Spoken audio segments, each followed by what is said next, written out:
Grace and peace, everybody. Grace and peace. We're back. Happy Thursday afternoon to you all. I know you all have been out here needing your fix of some YSL shenanigans, and I am here to give you said fix. You saw the thumbnail, you saw the title, you know what we're about to do. Welcome back, everybody. Hopefully, you are having a beautiful and productive Thursday. Shout out, and of course, prayers for all of those who've been impacted by Hurricane Milton down in Florida.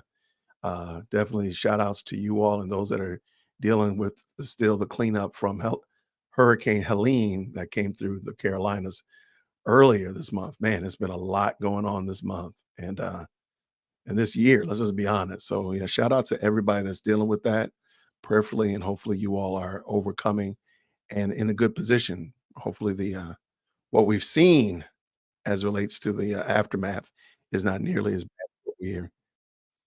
Hold on one second. Hey, stop talking, dude. All right. Prayerfully, that is okay.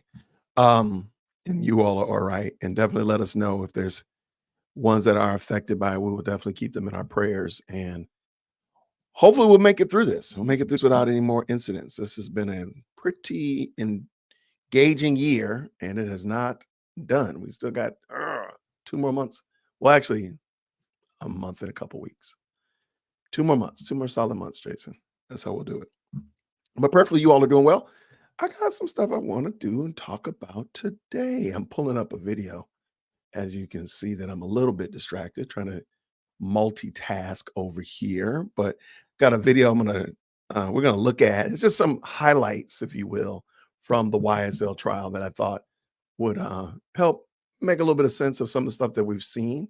Hopefully, you all will enjoy it and get a good laugh out of it. It's not, I'm sorry, it's not laugh worthy. It's just some of the arguments that have come by. I'm realizing the more you watch an argument, especially if you're not in this legal space, if you're not a legal mind, oh, if you're not a legal mind, sometimes going over and watching it a couple times allows you an opportunity to kind of glean from it differently. So, like the first time we watch it, we're all keying, but then watch it again, maybe with a little bit of seriousness, and allows you an opportunity to gain something from it. So that's what we're going to do today. It is, of course, trying to clean it up a little bit. It just wasn't looking clean, but that is that. So perfectly, you all again are having a fantastic day. I want to say thank you to all of the moderators and all of those who've tapped in, already hit the like button.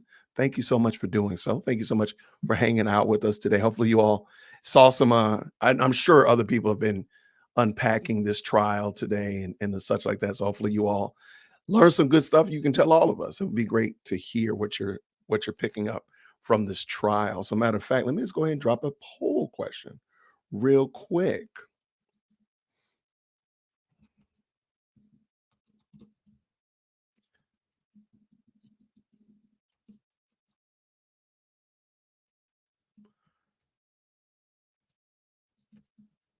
All right, it's coming up.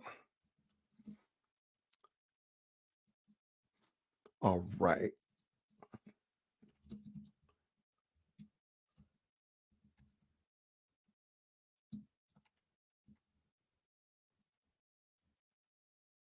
All right. Got a poll question just popped up for you. Thank you so much for jumping in. I see some good faces in there, some new faces I might not have seen before. Glad to see you. Glad to meet you. Hopefully, we can keep you around. Hopefully, we won't run you off, anything like that. Shout out to everybody who's supporting this channel by being a member. Thank you so much for doing that. It does help out quite a bit. You have no idea just how much. So let's go with setting up this video so we can go over it. Just when I was coming on live, good old StreamYard dropped an update for me, and I got all caught up playing around with it. So if you use StreamYard, now you're able to reuse the same studio over and over and over again, which is huge because you might have a show that you're doing all the time, or you might have a regularly scheduled show and you don't have to keep changing the link so that people can hop on and so forth. You can reuse it now, but then also you can add things like bumpers and trailer music now, and it'll just keep playing it for you automatically. And it'll play your intro, it'll play your outro. So I had been hoping I would get it, and apparently I was maybe they're going by alphabetical order. I don't know. Needless to say, I finally got it, and it popped up right when I was going live. So needless to say, that's why I was a little bit late because I was playing around with the new update. I will hopefully it'll be something I can exercise and play with. So that's pretty dope. But so that is I do want to say real quick as I'm waiting for my video to finish rendering. I want to say, first of all, there's almost 200 of y'all in this chat. Man, thank y'all so much. Thank you for being a part of the best live chat on the planet.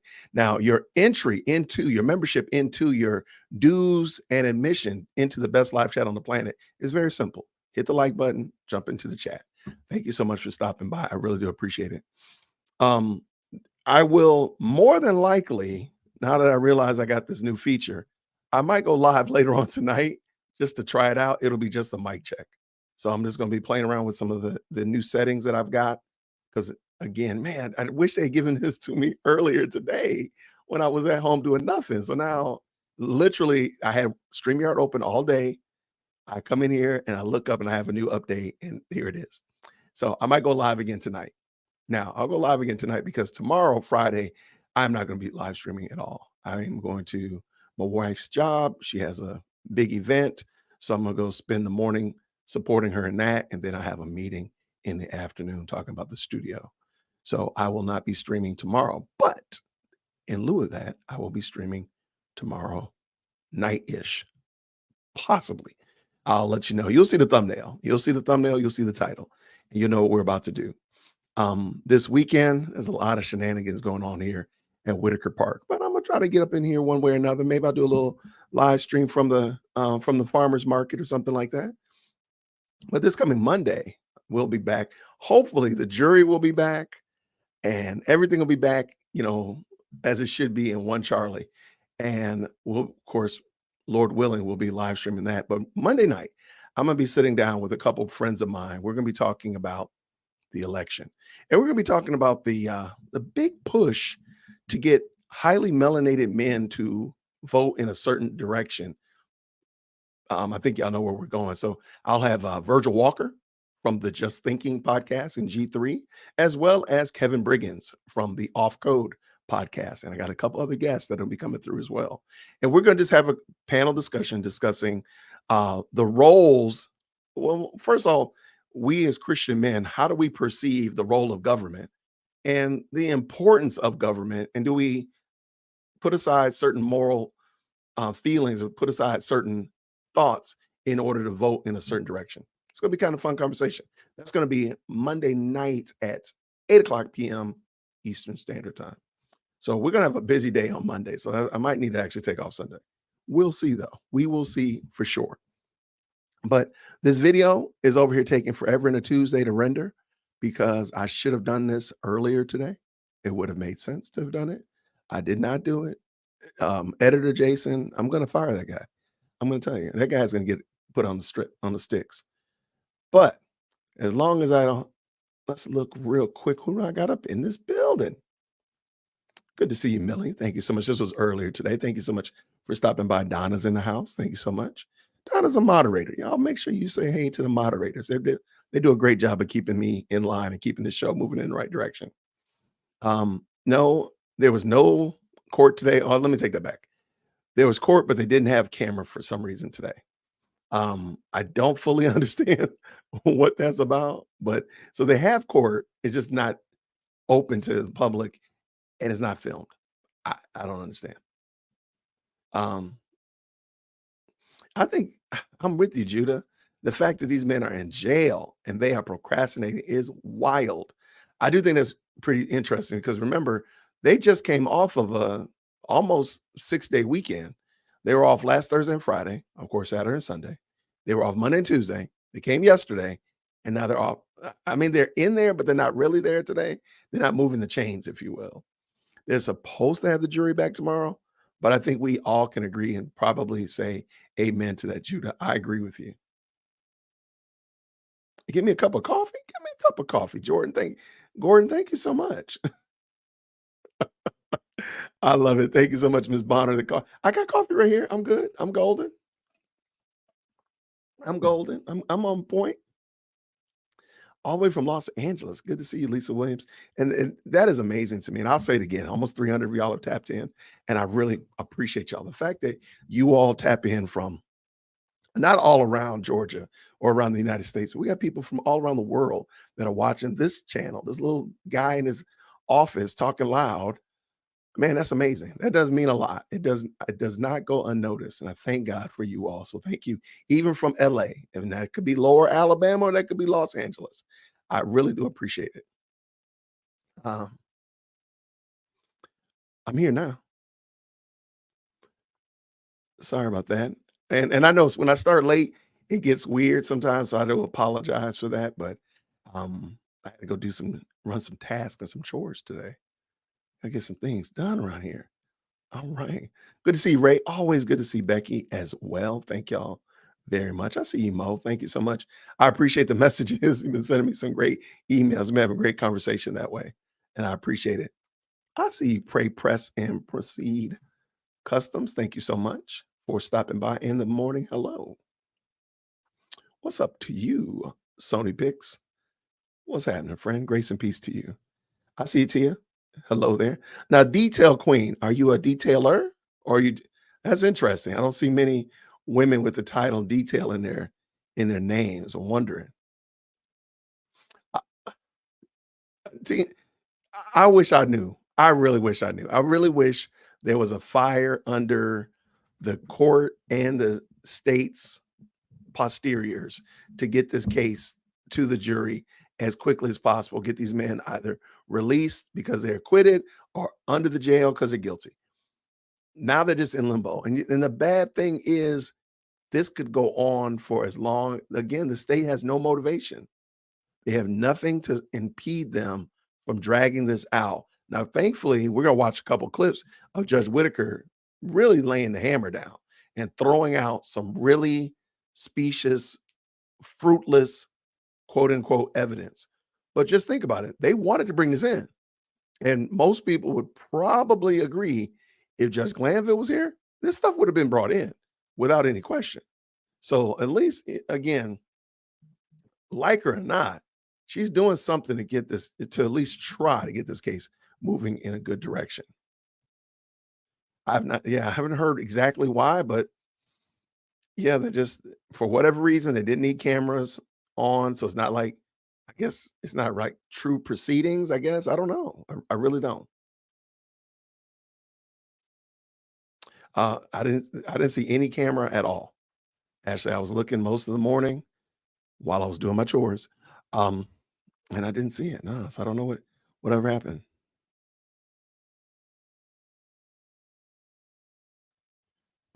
Oh my gosh. Classy Beats reported requests for Love's laptop to be checked for emails sent to Sprinkle while he was testifying. Yeah, it's possible. It's possible. Yeah, I mean, that's very possible. I don't know. I have no idea.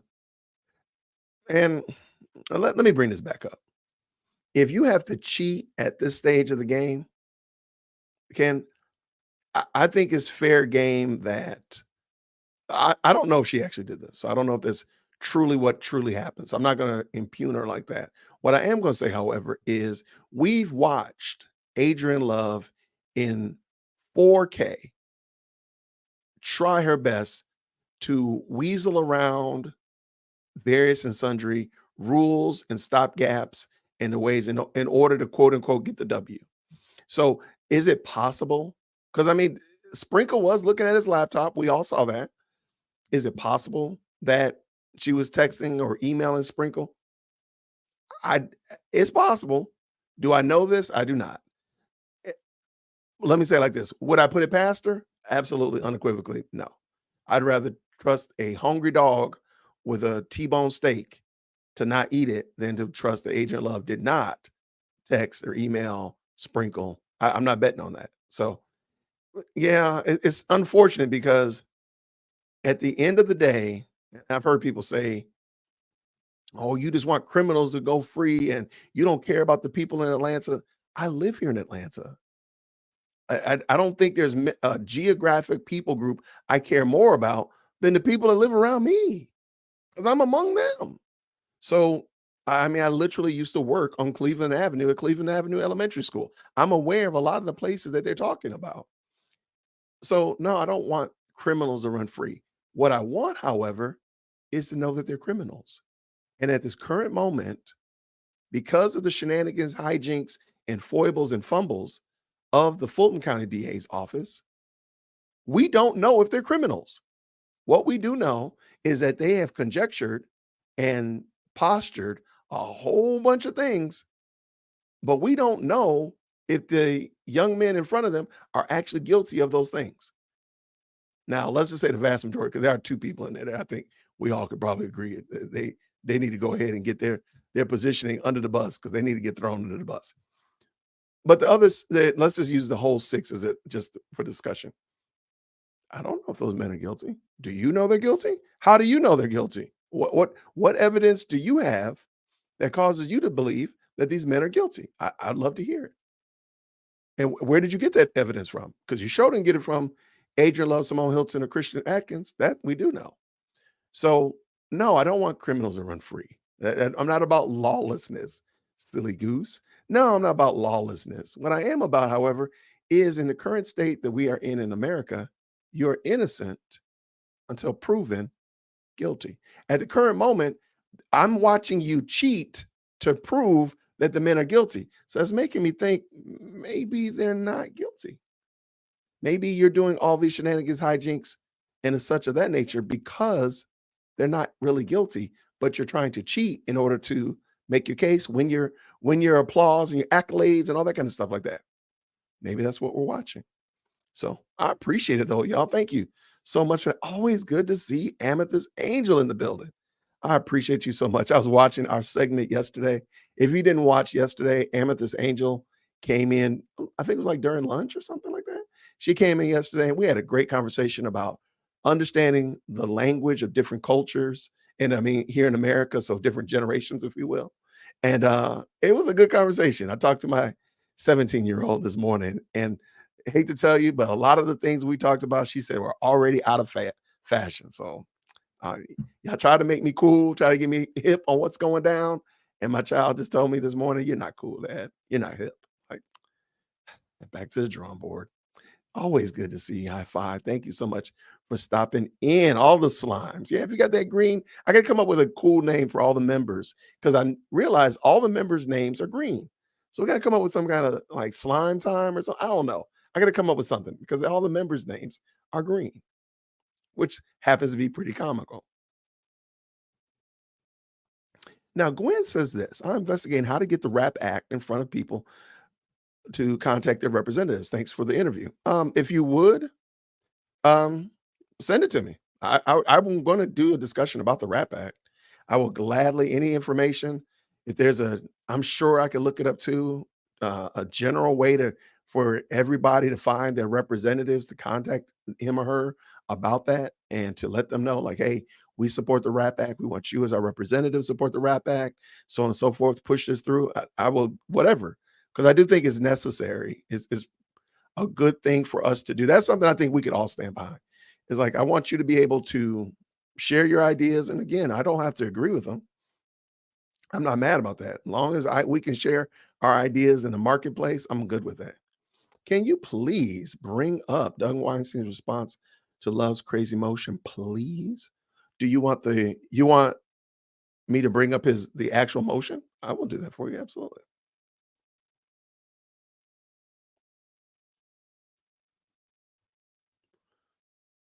I'm perfectly fine with that, Anthony. I appreciate the question. Thank you so much. If you really truly are seeking that question, I appreciate you asking the question, Anthony. I'm perfectly fine. The Lord is sovereign. He can do as he wishes. I can't impede that. They are always taking off, Rose. They're taking off a whole lot, way more than I anticipated. I did not think they were going to be taking off this much. Even like last week. I mean, it was like, wait, hold on. Why y'all taking off? Let me pull up that Doug Weinstein response. I appreciate it. Let's see what we got.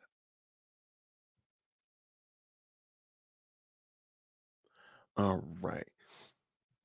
When all else fails, you jump over to Thugger Daily, our go-to source for all things YSL, and you jump into your YSL.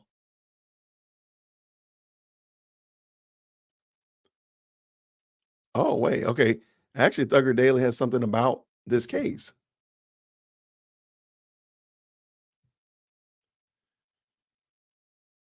Oh, okay. Um, Man, it is funny that literally yesterday, I am going to bring Doug's comment up. So I do appreciate that. I am going to bring Doug's comment up. So um, Doug's response to Adrian Love's motion to keep the defense from using 403 as an objection. Okay. I will bring that up. And I think that's an excellent point. However, I need to bring this up. Thugger Daily has this is something I had not planned to discuss. I didn't know it was out there, but now it's out here in the zeitgeist, and we're going to talk about it. What are we talking about, Jason? We are talking about, and I've heard a lot of people bring this up, Lil Rod. Little Rod, that guy right there. And if you're not familiar with him, he's the very quiet, younger guy in this. Why can't I make this bigger? All right, hold on one second. Younger guy in the case. And he's if we say that he's had a rough go at it, I think that's an understatement of the year. I mean, he's probably the youngest guy in the case. He's already been convicted on murder and he's on appeal right now. It does not look good that he's going to get out of it unless there's some serious changes happen. So he's already cooked, so to speak. However, I don't fully understand why it is that they have him on this trial because from my understanding, he wasn't a contemporary of most of these men that are on trial.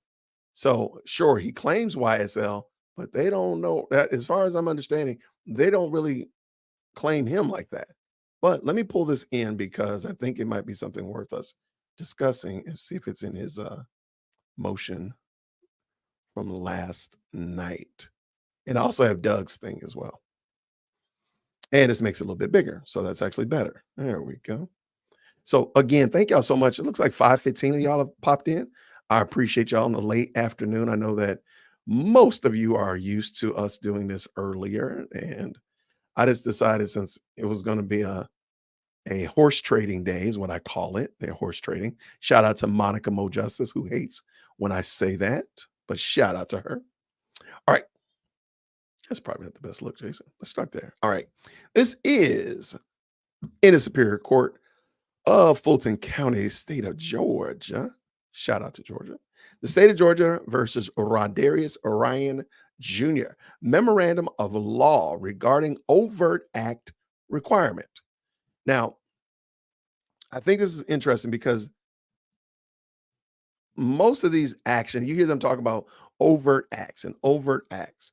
So you hear Adrian Love, we're going to, in our video clip that we're going to watch in a moment, once it finishes editing, rendering, they talk about this quite a bit. So let me real quick, let's dive into it. Comes now the defendant, Rod Darius Ryan, thereafter Ryan or Little Rod, in the above styled manner, and submits to the court as requested the case law on the constitutional protection and substantial safeguards in place before the state strips a man of his liberty, that a defendant cannot be convicted solely on the basis of overt acts not included in the indictment. Ryan shows as follows. All right, because I think Ryan, if I'm not mistaken, he is in the indictment. He only has one charge, which was murder. And so let's keep this going. Court, or rather, count one of the indictment against Ryan alleges he conspired to participate in criminal enterprise known as Young Slime Life, YSL, which engaged in a pattern of racketeering activity outlined in the 191 overt acts. The state claims that they need not prove any of these overt acts, and a conviction may rest solely upon an overt act not included in the indictment. So they have 191 acts, overt acts. But they said that, you know what? If we if if you don't find them guilty of one of those, but you find them guilty of something else, it's okay.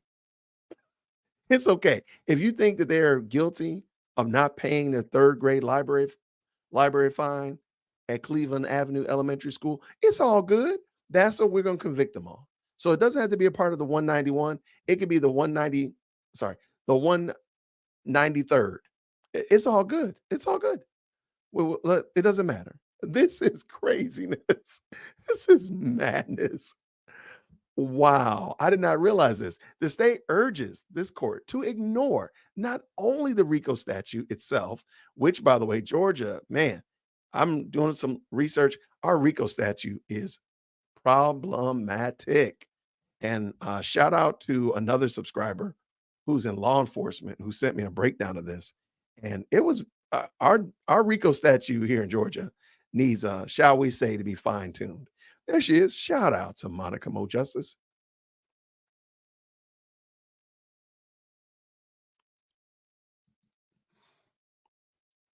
The defense is not putting out on a case at this point. They're just creating reasonable doubt. Okay, I agree with that.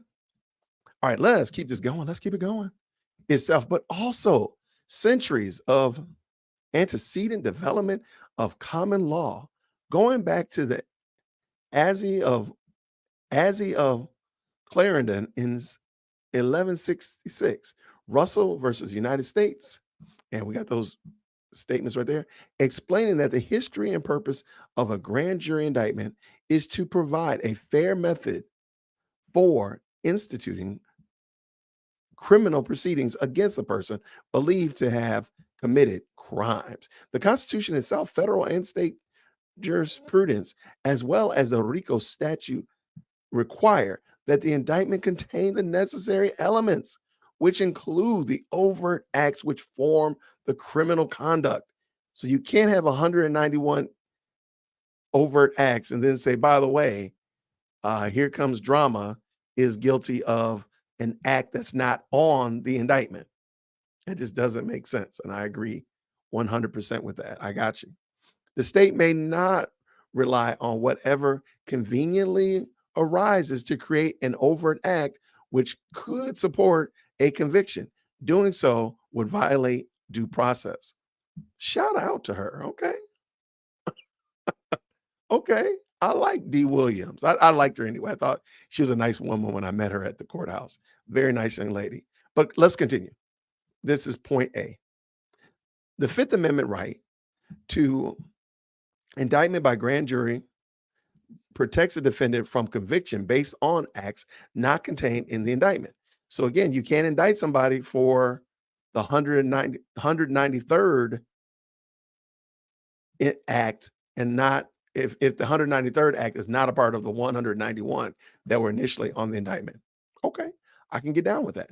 The Fifth Amendment of the United States Constitution provides no person shall be held to answer for a capital or otherwise infamous crime unless on the presentment or indictment of a grand jury, except in cases arising in the land or naval forces or in the militia when in actual service in time of war or public danger.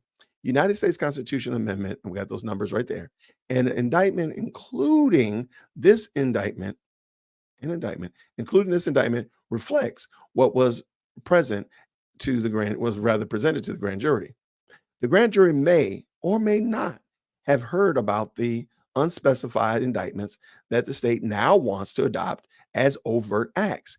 Any conclusion one may or one way or another about what was presented would be a guess to allow the prosecutor or the court to make a subsequent guess as to what was in the minds of the grand jury at the time they returned the indictment would deprive the defendant of the basic protections which the gardenry of the invention of the grand jury was designed to secure. Okay. So you can't come in after you've indicted. They've indicted Jason Hodges. of doing something out there in them streets. And they indicted him and they said he's guilty of 5 things. But now that we're in court, we realize like, oh, he might have been guilty of 2 more things. And these 2 more things are far more compelling than the first 5. We want to get him on these 2 other things. Well, those 2 things were not in the indictment brought forth by the grand jury. So you can't do that. I think I understand that. All right. If I'm understanding that correctly, I know Monica Mo Justice is gonna come in and tell me. So I'm just gonna get myself ready. I know she gonna come and set me straight if I'm not correct. Let's keep this rolling. And I lost my place because I didn't have my glasses on. To allow the prosecutor, I just already read that. Russell and this number right here. The language is clear and unambiguous. There is no alternative reading which would permit the state to try to convict Ryan for conduct which was not presented to the grand jury. That's, shout out to D. Williams. Now, I'm wondering if, and I know we need to dig into this a little bit more, and I did not see this beforehand, or I would have done my due diligence. I'm wondering if they're trying to hit Ryan with, because Ryan is cooked. He's already serving a life sentence for deletion. So he's already cooked. So I'm wondering if the prosecution is trying to hook some more things to Ryan that would attach to the other 5 gentlemen to help drag them down as well. So for example, Ryan he's already cooked. So if they say, hey, Ryan also did not turn in his library books at the elementary school when he was in 3rd grade, he's a bad, bad dude. And the jury's like, well, yeah, the guy, he deleted somebody. He probably didn't turn his library books either. Off to the gallows. They throw him away. Well, the problem is they also tagged all the other people with the same crime of not turning in their library books when they were in 3rd grade. So now it makes them look guilty as well because they're like, well, your co-conspirator was guilty of not turning his 3rd grade library book. You're guilty of not throwing you're accused of not turning in your 3rd grade library book. You probably guilty too. Off to the gallows you go. I'm wondering if that's what they're attempting to do. And I hate to say it because I don't want to impugn and say, hey, the state is trying to be shady or the state is doing something that's underhanded. The state is trying to be shady. The state is trying to do something underhanded. I can't give them any grace. I can't. We've watched too much. And like I said, we're going to watch a couple. We got a video clip of just several of the higher moments for the last couple of weeks. And I say higher moments. I say that tongue in cheek. They're shady. I'm sorry, there's no other way around it. They're shady. They're shady. That's just it. Let's keep this going. Let's roll. B, the 6th Amendment. You probably won't want to see me like that. There we go. The 6th Amendment demands that the indictment inform the defendant of the acts which constitute the crime alleged. I think that's pretty serious. And to me, that reads that, hey, if I'm going to accuse Gwen of something, oh, you said this. Oh my gosh, yes. They're using Ryan. I don't think there's any other good reason for Ryan to be there. There's no other good reason. If you go back and watch every episode of the real DAs of Fulton County, if you just watch every episode of it, I will give you 25 cents for every time you hear Rondarius Ryan's name used in the context of the court case, not just somebody speaking about him or anything of that nature in general, but in light of the case. So that would be like the state or a witness, the defense mentioning him. I'll give you 25 cents every time you hear it. The likelihood is that you might not even have a dollar when the smoke clears, and you might need to owe me some change. That's really how bad it is. He's not mentioned. He is a weight. I've used this before. I say he is a millstone that they are using to drag everybody down. Oh, his sentence is an appeal, but he's already at this moment, at the current moment, he is guilty. Now, the appeal could come up next week and then he'll be acquitted. But this current second, he is guilty on appeal. So let's just say again, if I was picking on Gwen here. If Gwenin is guilty of, again, not turning in third grade library books. That's what she was indicted on, not turning in third grade library books, not emptying out the pencil sharpener because she was the classroom manager and she should have emptied out the pencil sharpener. That is not what you can do. You can't just say, well, hey, we got her indicted for not turning her library book, but she also kept a really messy desk. And we also found that she didn't empty out the pencil sharpener. Oh, yeah. And when she was hallway monitor, she was running down the hallway. You can't throw in extra indictments. And that's what I believe this point is mentioning right here. You can't do that. But that's what the state is doing. They're attempting to throw in other indictments on Rodarius that I believe probably would prejudice the jury toward the other men that are not Rodarius Ryan, Thug and Yak Gotti and Huey and all those other cats, that it would prejudice them against them because Rodarius, again, is already guilty. And if the appeal doesn't come through before this is over with, he's going to be guilty of deletion on appeal and guilty of whatever was found here. Okay, let's keep this going. The Sixth Amendment provides that the accused shall enjoy the right to be informed of the nature and the cause of the accusation. Again, you didn't turn in your library books. That's it. We can't get you for anything else. We can't roll up in here with new case and with new charges. That just doesn't work like that. All right, let's keep this going. United States Constitution Amendment, we got that already.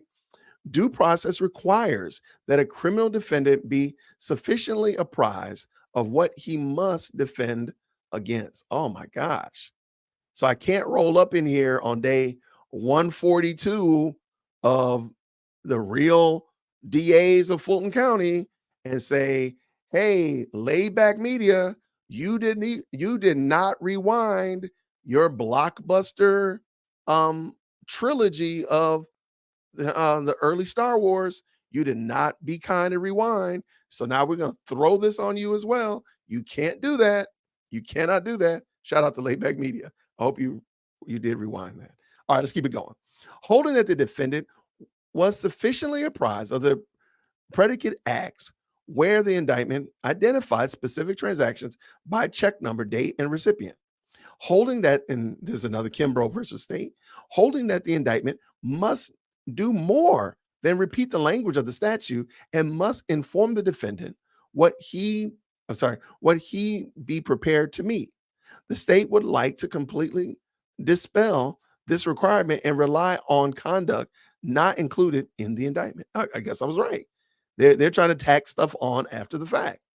So they already got you not guilty. They already got you indicted for having a messy book bag. They already got you indicted for traipsing mud into your mom's house on her clean carpet.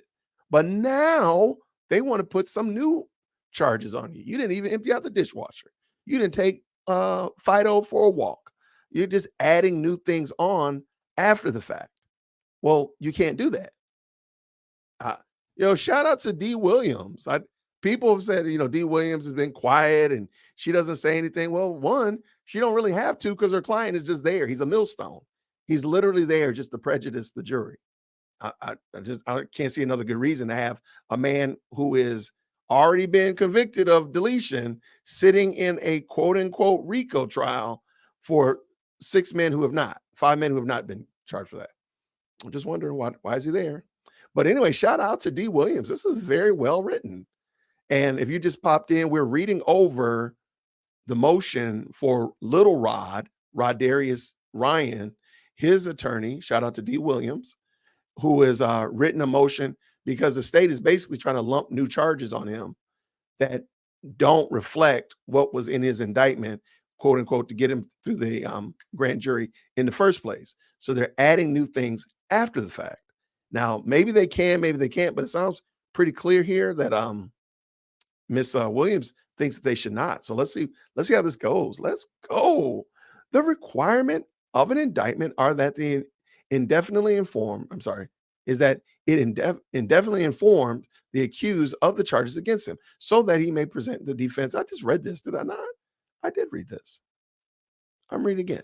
Defense to avoid surprise at trial and that it protect the accused against another prosecution for the same offense. I got you. Ryan is unable to prepare a defense, interview witnesses, subpoena evidence, file motions, etc., to unspecified acts by its own representation.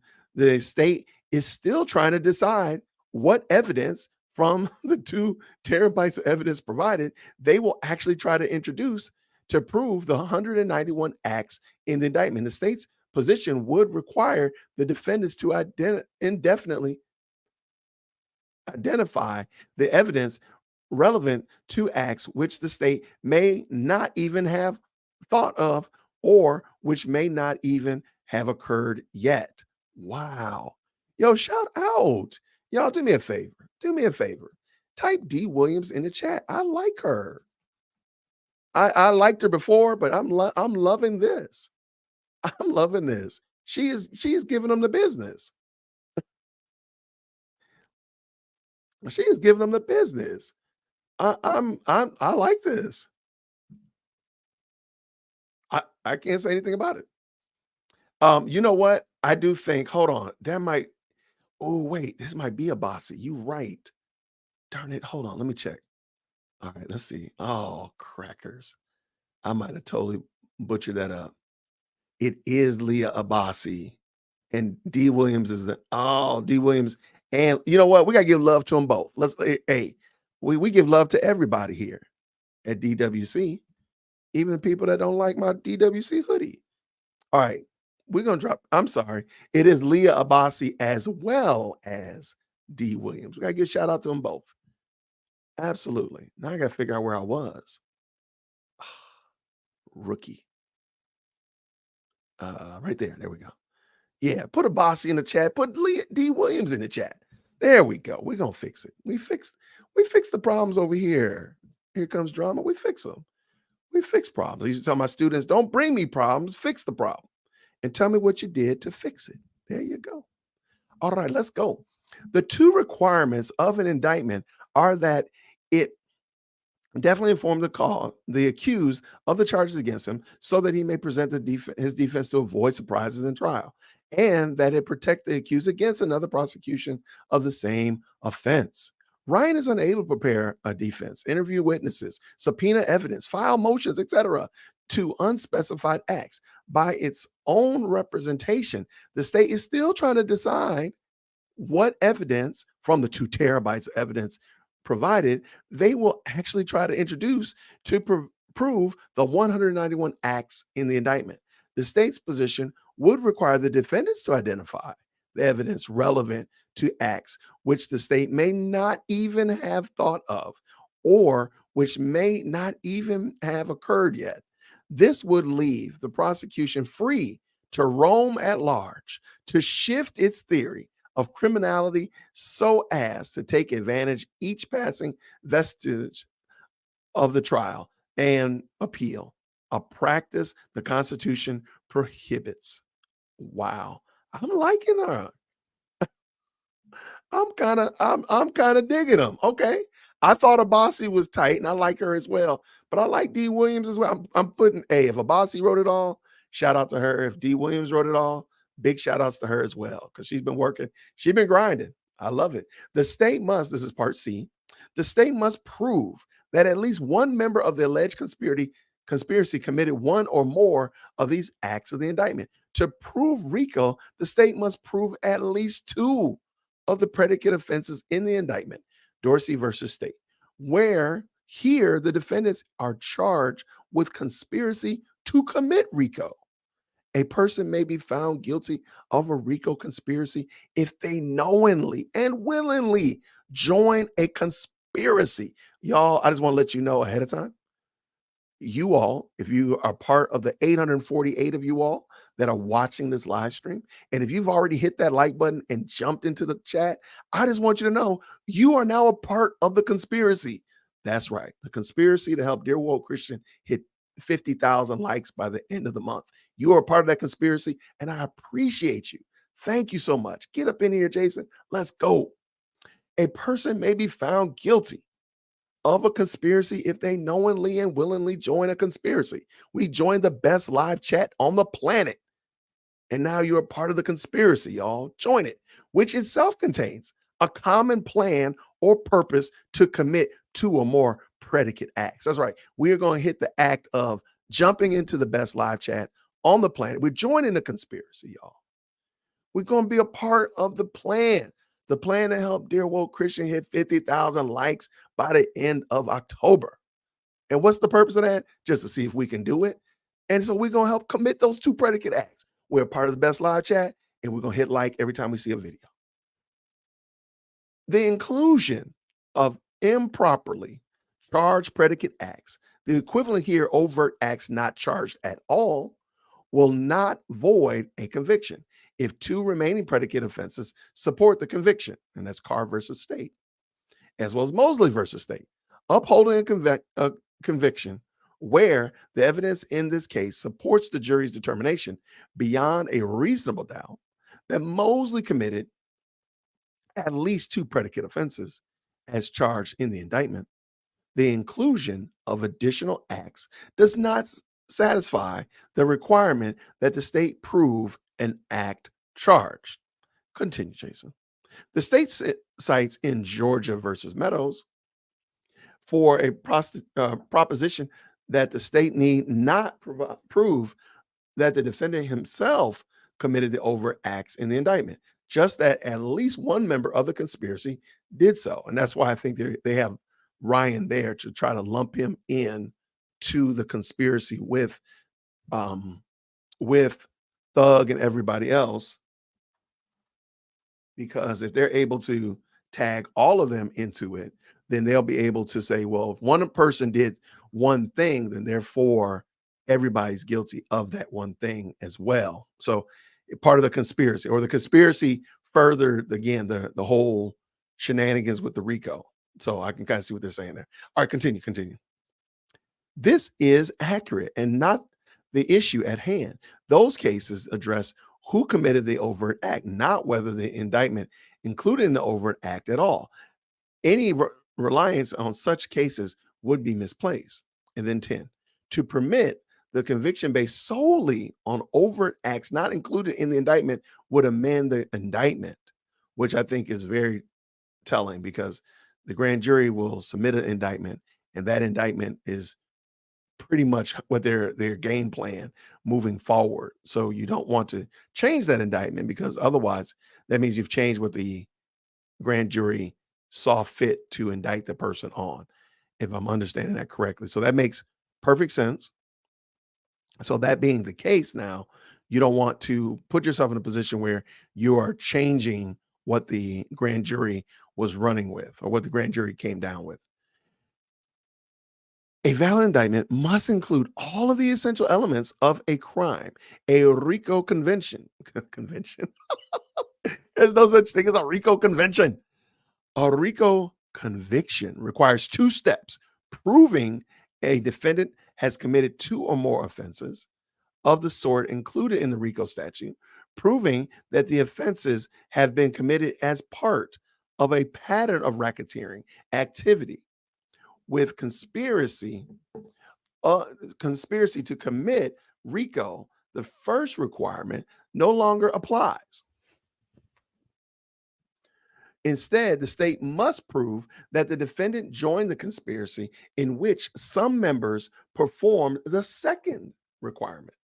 While the defendant's degree of participation is lessened, the underlying acts must still be specified.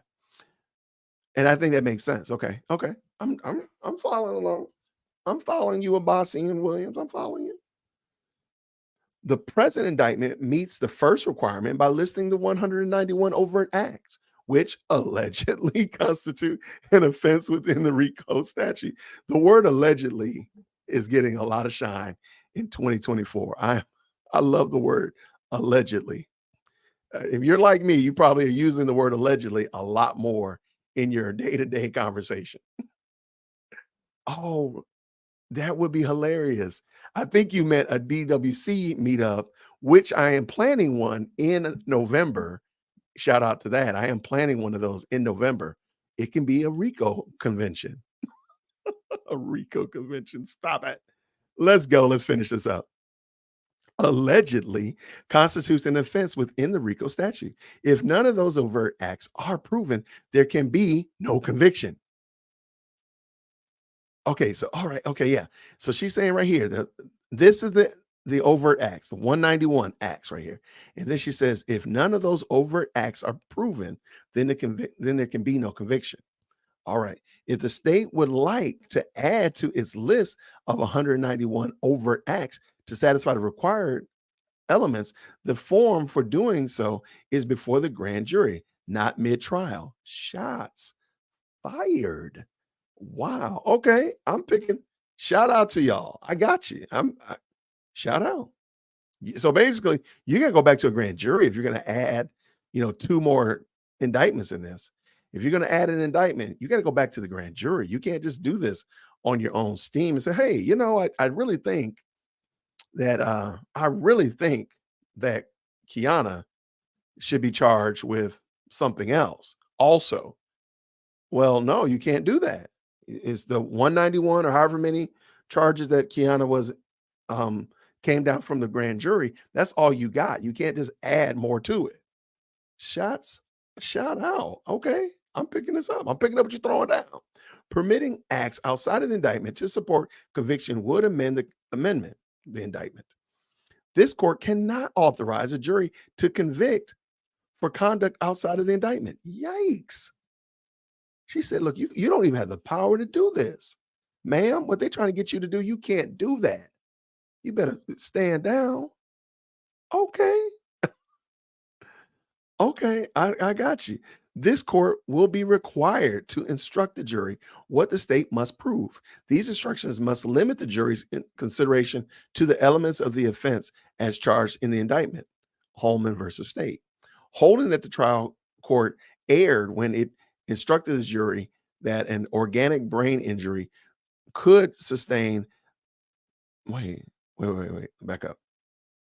Holding that the trial court erred when it instructed the jury that an organic brain injury could sustain the manner of homicide when the indictment specified that the part of the body was rendered useless. Yikes. Okay, I got you. I got you. So they reclassify.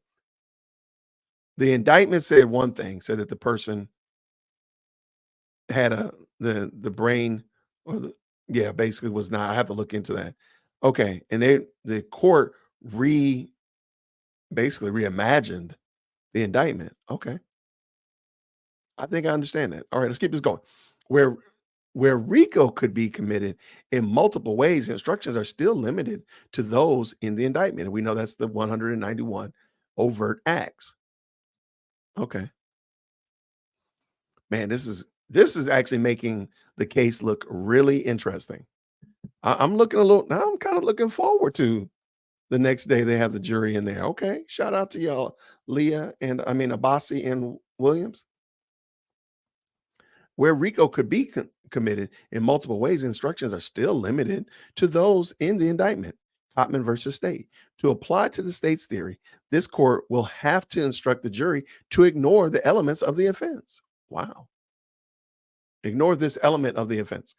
The state has provided no authority to support their contention that the indictment need not include the overt acts to sustain a conviction. The state has not provided the state has provided no authority to support their contention that the indictment need not include the overt acts to sustain a conviction.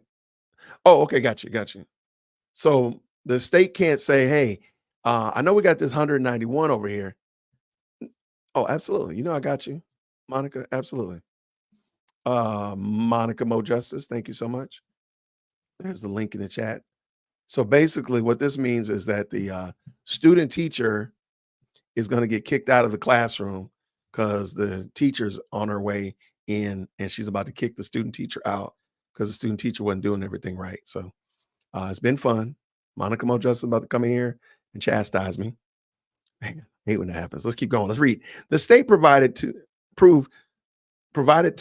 this court a list of cases which include the phrase that the indictment need not set forth in the overt acts. However, that is not the holding of the cases cited.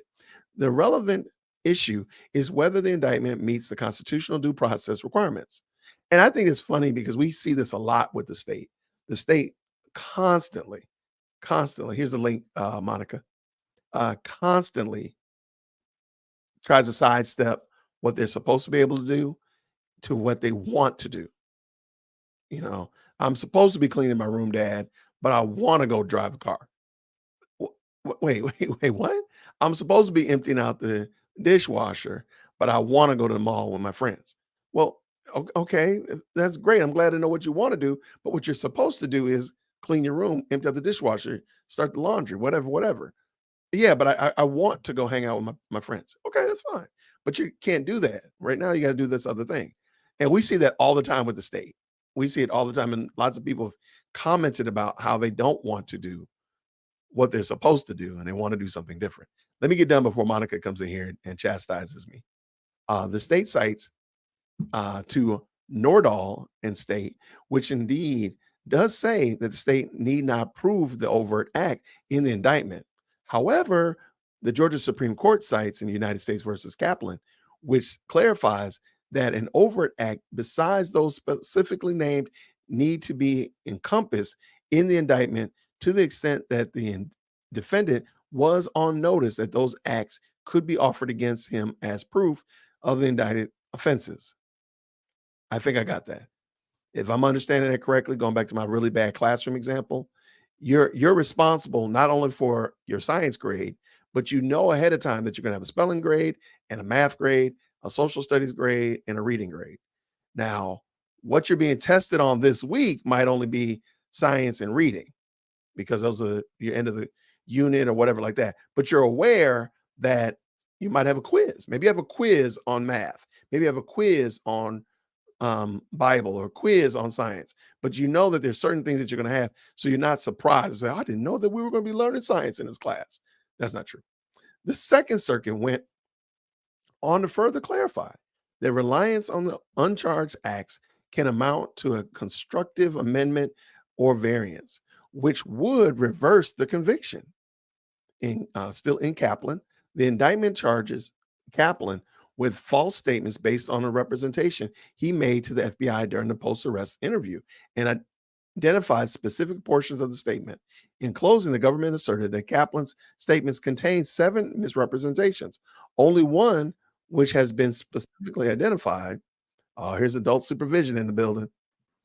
Oh man, I'm in trouble now. What's up, friend? How are you, Monica? What's up? Can you hear me? I can. If you can turn your volume up a little bit, it'd be even better. Turn it up. All right, Oh, let there we me. go. There Oh, we go. okay. That's what we talk about. Okay. Do you want me to You're not finish reading doing this? a bad job. Finish it. You're not doing a bad job. I just No, want this to. is Monica Mo Justice. If the mods could drop Monica's chat, I mean Monica's link in the chat, that'll keep her from indicting me against something. I don't know, some unindicted co-conspirator or something. Let's finish this up, Jason. Let's go. Here, the state urges the court to read a single sentence as a carte blanche blessing to permit conviction based on whatever overt acts the state comes up with. Neither the defendant nor the court can determine right now whether these other acts amount to amendment or variance because those are post conviction inquiries and the uncharged overt acts have not been identified.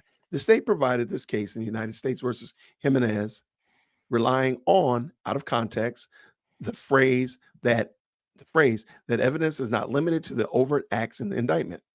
In Jimenez, this is true when examining the sufficiency of the evidence presented. Jimenez was charged with conspiracy to commit money laundering by committing fraud under this act right here, which involved immigration documents. Jimenez, 1185, on appeal, he argued that the specified documents listed on the overt acts would not constitute a violation of the law. Thus, evidence was insufficient. The court found that one, the indictment did name specified documents which supported false statements. Two, when reviewing the sufficiency of the court, looks at all of the evidence presented. And Supra 1194. The issue here is not sufficiency of the evidence, it is the due process requirement that Ryan be apprised of the conduct given rise to the indictment. Jimenez did not, nor could he argue that the indictment did not include the conduct which constituted the crime. The documents which support the conviction were sufficiently or rather specifically included in the indictment. Jimenez then had ample notice of the evidence he would need to confront. And we are almost to the end. I'm going to just jump down to the, I'll save it. Let me get Monica back in here. Or you want me to finish? You can finish. I'm reading the conclusion. How you jumping to the end of the Go to the movie? conclusion. I'm gonna indict you. We're gonna get you 'Cause indicted you for that. went there. I just saw you. I saw you jump there. I saw a conclusion. How you jump? How you jumping to the end of the book? Is that what you do when you watch movies? You just You jump to the end jumped of it. When you get to a YouTube video, you just watch and just you jump to the jumped end. there. My girl, all right, let's finish this up. Mm. State provided. I just read that. I've already read that. There we go. The state provides to this court a number of cases from the Supreme Court of the United States and the state of Georgia, which hold the due process requirements of the indictment to provide specific information about the conduct at issue. United States and Pawns. The word attempt coupled with the specification of the The time and the place. specification. Girl, bye. Get out of here. The Wait respondents. a minute. The specification. I said specification. Did I not? I Yeah. didn't say Yes, I you might. did. I did. Respondents' attempt to illegal reentry satisfied both. Indeed, the time and place information provided respondent with more adequate notice than would an indictment describing particular overt acts and was specified, sufficiently specified. The checks at issue were specific, or rather sufficiently specific when described by number, bank, date, and payee. The level of detail about the aggravated assault person provided sufficient detail. These cases not only contradict the state's claim that they need not prove the overt acts indeed is listed, but instead support Ryan's position that the indictment specify the overt acts at issue. And conclusion. You want to read it or you want me to read it?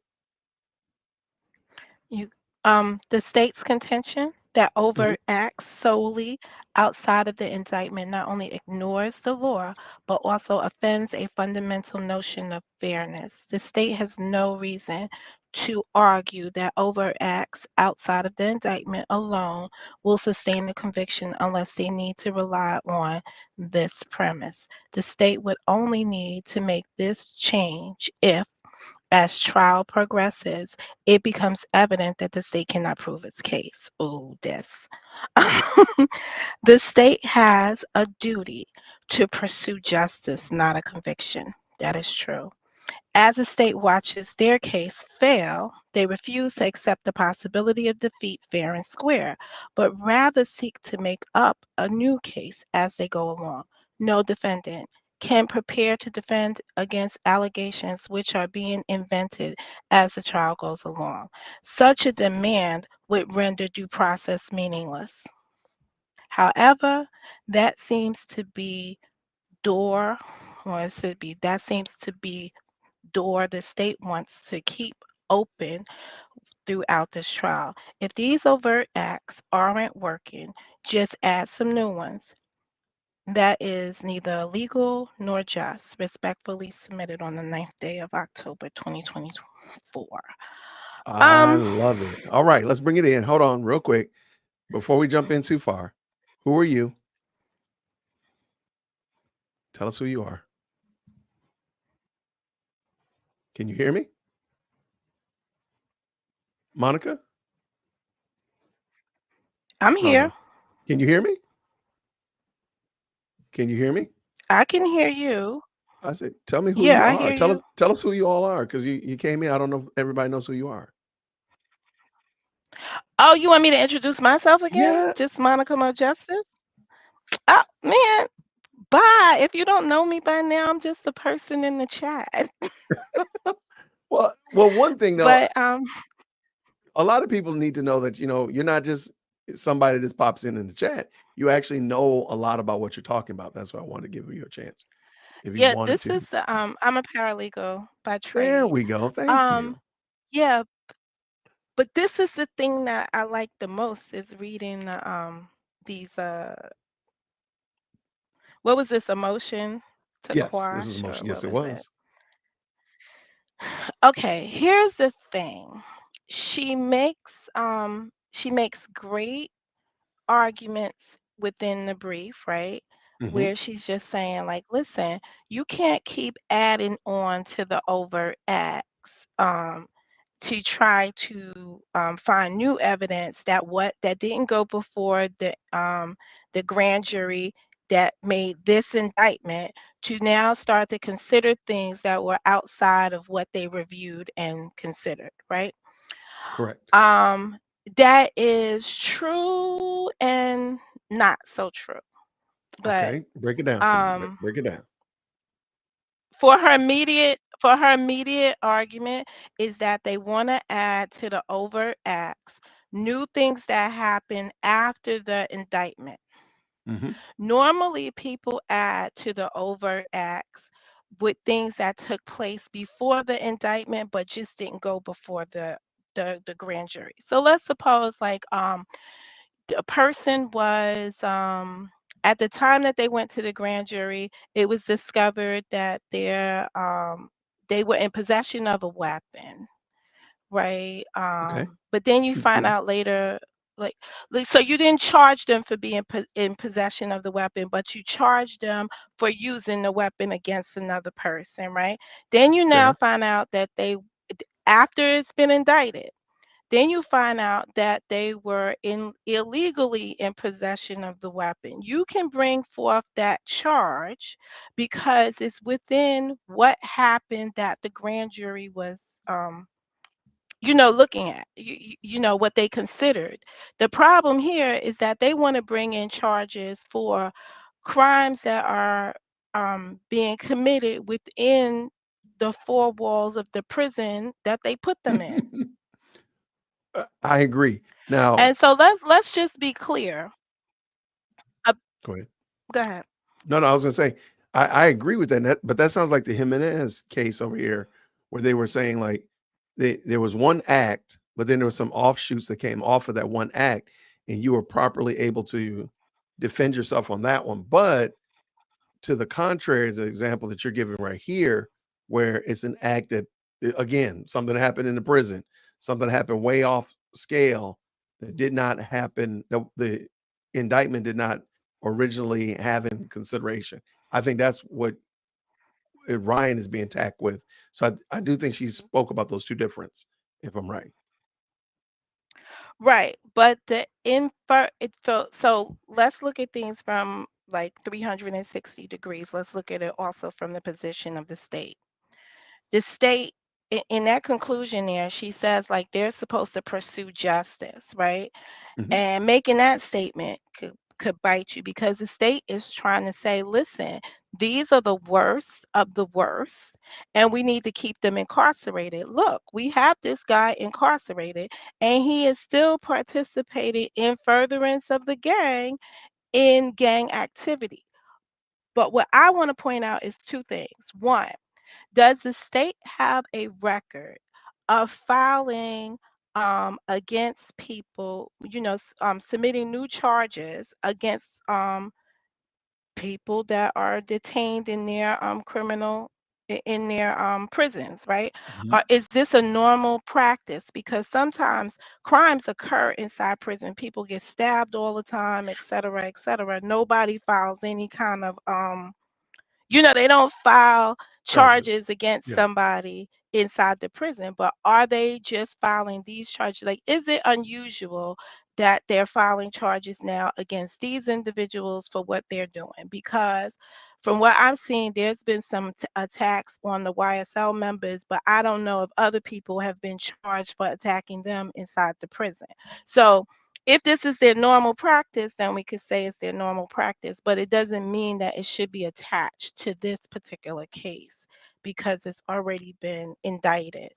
Um, but what the state is arguing is that in furtherance of the overact, this gang is now living inside of the prison, and they have taken their antics from the streets to the prison and what's going on inside the prison. But the prosecution hasn't shown us thus far how this gang really began. Like, we don't know what was ground zero for this gang in the first place. These young men could have always been part of the gang that came in that started in the prison. So it didn't necessarily need to be the gang that Tick said started because him and Jeffrey got together and wanted to make music or whatever and wanted to Hmm. go in a positive direction. These guys could have been exposed when they were arrested years ago to the YSL gang that was inside of the prison, and this could be the entity that they're talking about in all of these overt acts all over, in its entirety. It could be the ones that, because when you think about Copeland was incarcerated, Sledge was incarcerated, and they all had exposure to this same element, what was going on in the prison. When you look at the YSL gangs, as they try to tell us, Copeland, no, Copeland, and what's the guy? The What was his friend that just passed away? They look Threat. like they was their own gang, right? Right. Threat, along with Little D, right? Hmm. The Little D from the other place, right? Little And D then you had from the combination, just Little D from not the one, not Sick D, not Sick Little D, the other one that we didn't Mechanicsville meet, or Cleveland. Cleveland. Garlington. Yeah. Mechanic. Well, is he from Mechanicsville? I I think don't it's remember. Mechanicsville because whatever. The other Little D that we haven't met yet because he's incarcerated, right? Yes. So now the next set of three, right? You got Little D, and Montunk, right? They Hmm. formulated their own little gang themselves and engaged in whatever they engaged in, right? Yep. When you're looking now at Sledge, not Sledge, you're looking now at the other guy. Tick. What is his name? Something with Tick. Jur at the end. No, it's like a Oh, Eppinger. Jur. It's the Christian one that Eppinger. shot that Eppinger, Yeah, Christian Eppinger. Yeah. Little Rod. Yeah, all of them, right? They another facet of this game. But you can't even with these acts, the prosecution still can't show us one cohesive gang. Mm-mm. They're showing us subsets or subsidiaries or one-offs of Right. something, but they're not showing us one cohesive gang. Because they don't have one. It's like But you I have a digress. business. Yeah, but you're seeing branches of it. It's like looking at the Real Housewives of Atlanta. They're one segment, and then you got the Real Housewives of New Jersey, the Real Housewives of New York. They're all doing different things, but they all come out of the Real Housewives.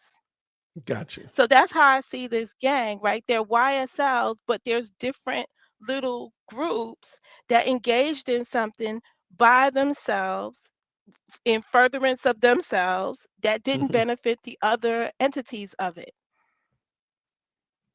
I can dig it. I'm with Mm. it. Okay. What do you think about It's and by not the a way, if real you're gang, just guys.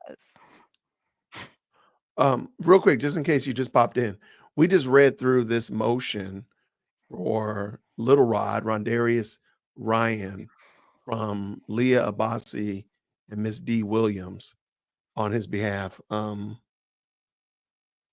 It was actually really good. I'll drop the link for it down in the chat just so you know what we're speaking about directly. All right. What it There we go. Do you think that do you agree with I'm me gonna that say this this. go ahead. Go ahead. I was gonna say, do No, you you agree said, with do me I that agree the with you state what? is just trying to hook anything on to Rondarius they can because he's already kind of cooked if he doesn't get this appeal?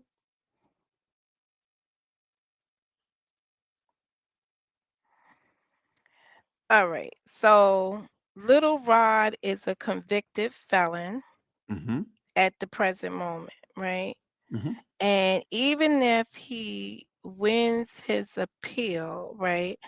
d- what is I didn't read his appeal, so what are they looking for? A new trial? Mm, Because we don't okay. even know the circumstances of the case his we don't know His the case is not a part circumstances of it, of his right? conviction. Okay. All right. Well, his case is part of it as an overt act, right? Because it Mm-hmm. already happened and he's already been convicted of it, right? But it's just showing that what they're trying to do with him is just link him to the current people. One of the 20, he's one of 28. But I got my you. from my vantage point, I see him as one of he's one of 3 out of 28. Okay. Because One of the three he out of was in 28. Yes. concert with Okay. somebody else. Yeah, because I see him doing everything with Eppinger, right? Then I Mm-hmm. see him whoever he looped in to set up the person that he eliminated. That's still just a portion of this alleged group. Yes, he won the appeal. Okay. Okay, when did he win the appeal? I'm looking for it right now. So okay, that's all right. Dope. I didn't know. Well, we're learning together. I'm looking for it right now. The overt acts are signs of weakness in their case anyway. If you would just ask me, the fact that and this is what makes the overt acts a sign of weakness. One, they got over 150, right? They got 150 plus, right? Mm-hmm. And they're talking about things that occurred in 2013 and on, right? But at the time that the things actually occurred and you prosecuted folks for those acts, you didn't think they was a gang then. Fair. So how at the time that they was engaging in these acts that was supposed to be in concert with this gang, did you not see it as gang activity in real time? And now you're going to say, "Oh, well, looking back, we see this as a gang and we want to go back in time and charge them more for their debt to society." They already paid their debt to society I can dig it. and Yeah. nothing changed. They had you understand they had the same team of officers engaged in looking at these people, reviewing these cases, the same detectives and so on and so forth. So how did they only become a gang in 2022, but you didn't see them as a gang in 2023? And it doesn't help when you've got your police officer, whatever his name is, that was working inside the school system. He had already identified that there was gangs. So when the defense initially was asking the officers on cross-examination, like, so you didn't charge this as a gang, you didn't see this as a gang, now they were establishing that they didn't have enough uh, there was not enough activity to even suggest in real time that it was a gang. Okay. This is just a loop around double jeopardy. Okay. A loop around. I like it. Okay.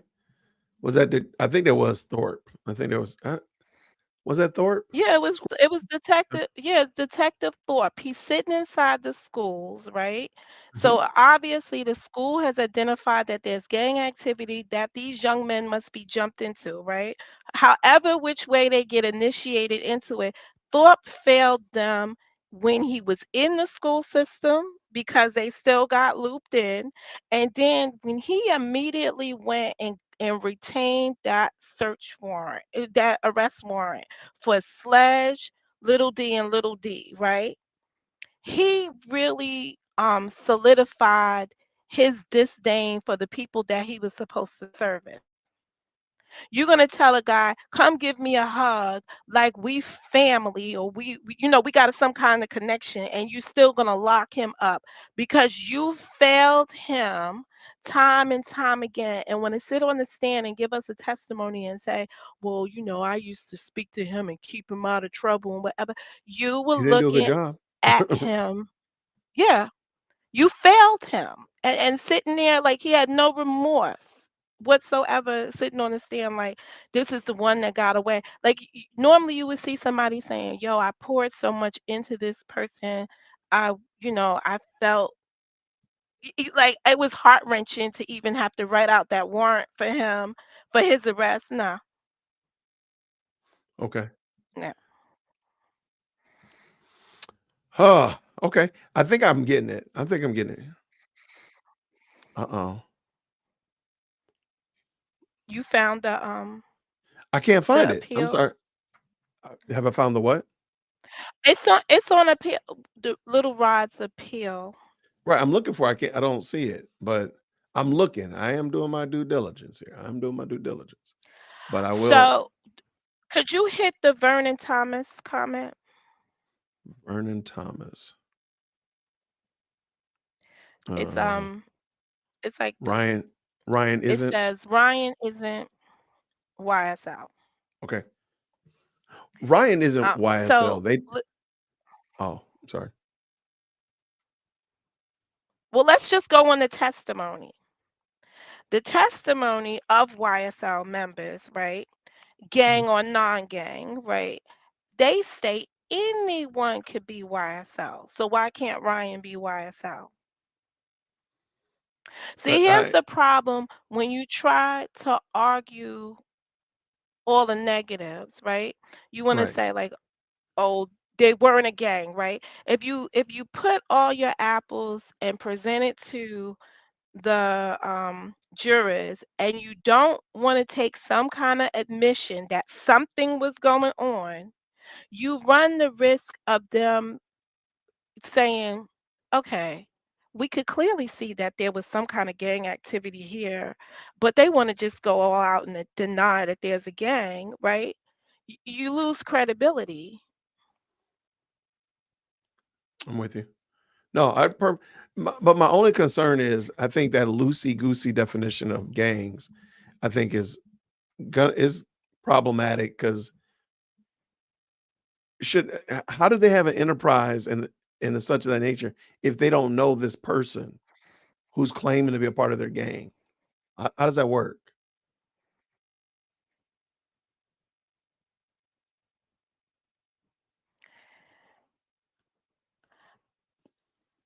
So, how does that work?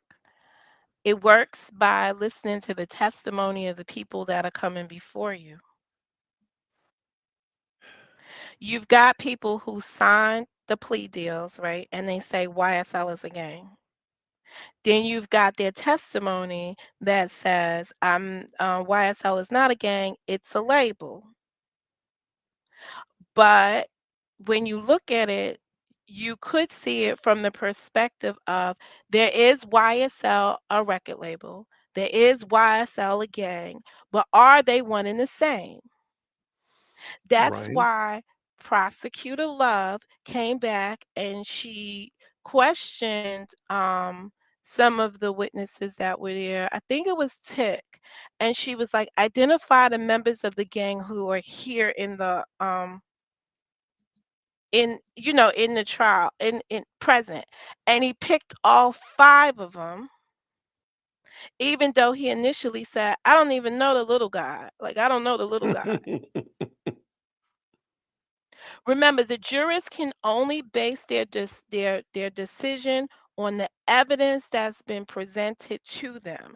And if you have testimony of people saying, I am a member of a gang, you can't negate that unless you put on evidence where you give reasonable doubt to that, or you come and you put on a case that says proves that they were not members of a gang, or you prove, as Steele comes up there and says, well, Jeffrey wasn't with you when you was doing that, right? Jeffrey wasn't part of that. Trying to pull him away from, or build separation between what they've already said and protecting his client from what they've testified to. I got you. Okay. All right. Well, we're gonna throw them under the bus. They're gone. It's a wrap. Well, who's under the bus? Oh, YSL. They're done. They're cooked. I'm just saying. I'm just kidding. I'm just kidding. Well, YSL the gang, remember, even when Sledge testified, he was under the impression that a gang was three or more. He starts to explain it. He said, well, I thought you was talking about the three. Well, it's the three of us, right? So he explains who the three was for him. Okay. Yeah. Okay. Let's All right. I got you. Try to see if there's The any other good. appeal was granted. No, Little Rod never had ties, but got into a fight inside jail with co-defendants on trial now, which the state wanted to add as a um whatever the other act is. Um, well, where's the appeal? Uh, yeah. If somebody, if a mod, And or all right, let me let me look at it ask a again. question. Go ahead. Was the so let's try to figure this out.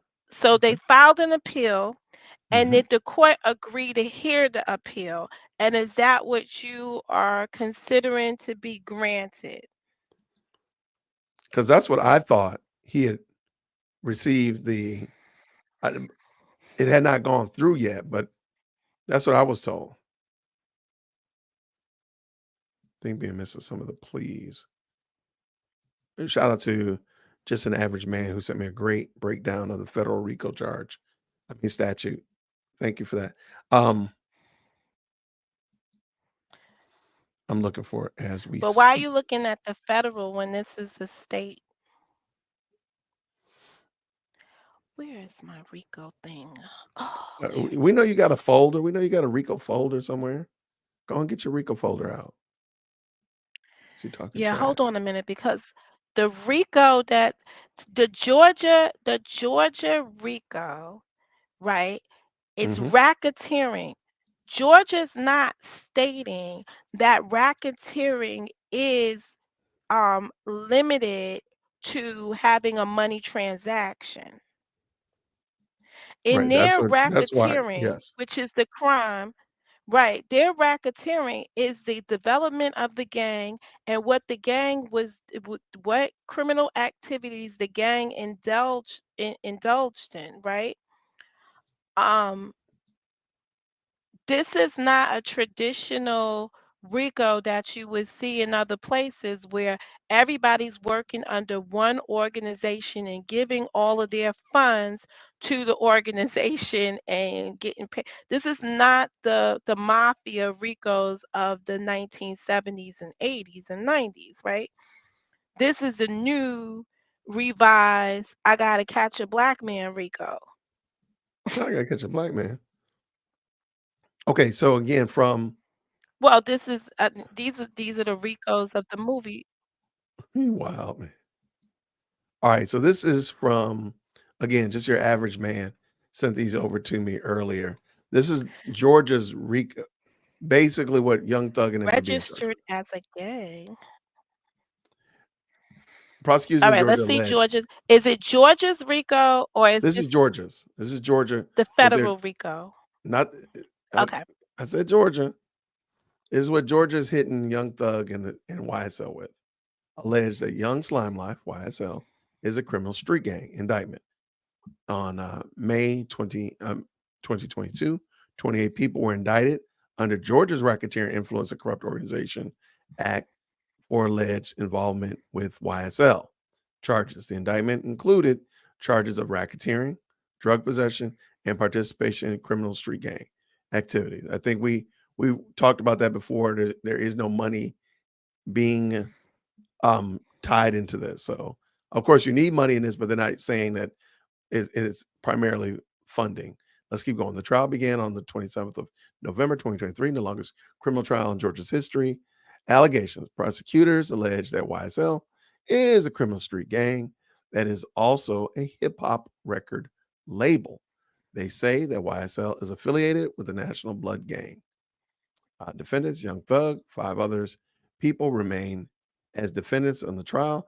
They maintain that YSL is the name of a record label, Young Stoner Life, and that they are not responsible for any crimes. And Georgia's RICO Act is broader than the federal RICO law, allowing prosecutors more leeway. And we've talked about that. We said that Georgia is a little bit freer with that than other states. So, all right, what are your thoughts? Normally, the federal law, can you be more broader than the federal law? I don't think so. I'm looking for the federal law. Um, yeah, that's a waste.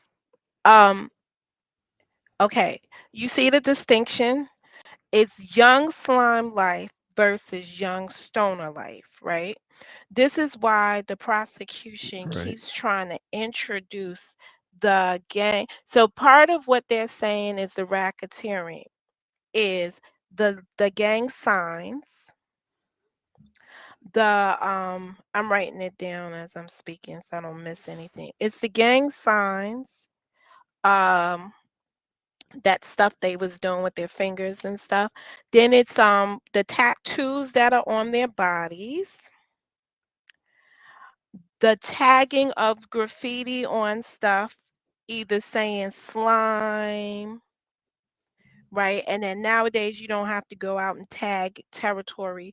You can go on Instagram and have a snake. Right. The So emojis, they are emojis. taking, right, or the color green, the color red, something with a 5 stars, That's right? These crazy. are all the things that they're That's trying so to crazy. say is how the gang establishes itself.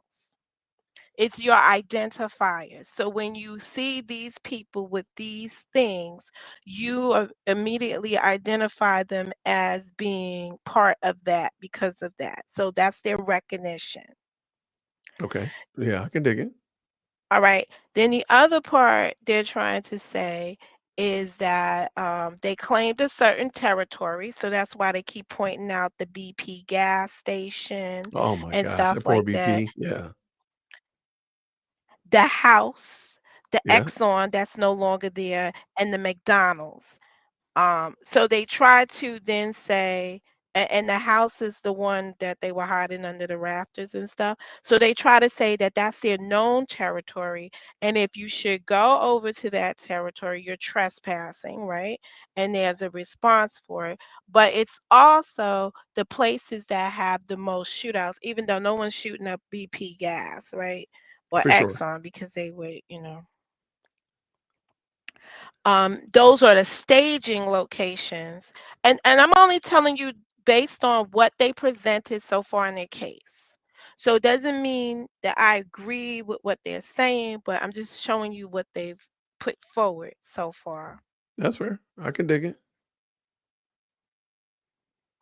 All right. So thank you so much, your average man. I'm going to put it in there. All right. Okay. I can rock with that. That's what's up.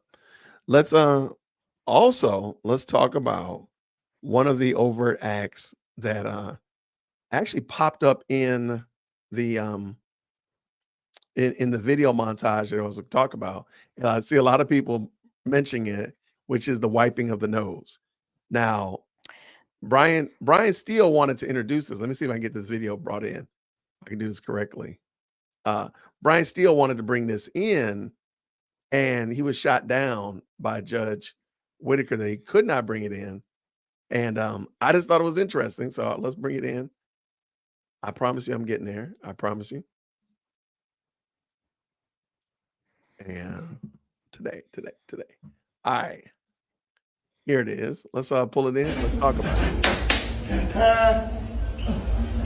Slime. AR.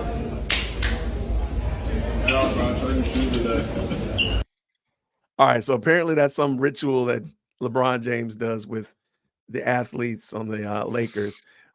I mean, you saw him. I mean, he did it. And Brian also mentioned two other players that do it, like a baseball player and I think a football player. I couldn't find their videos specifically, but this one's pretty straightforward. And this is the one that he mentions in the case, wiping your nose. Apparently that's a big deal. I don't know why that I would kind of like to know what is the genesis of this movement of wiping your nose like that? Why is that a gang sign? But this is crazy. What are you about to say? Seal did get to introduce this. He He did. asked Okay, one I'm of sorry the then. My bad. no, he didn't get to put the video in, but he got to ask one of the witnesses if they were familiar with this, and he did say that LeBron has a handshake for all his people individually. Yeah. Yeah. I hope that I would hate to have my name mentioned in this trial. Can you imagine all of the people that they've brought up? Birdman, Little Wayne, LeBron James. Can you imagine them all being subpoenaed to come speak on behalf of this?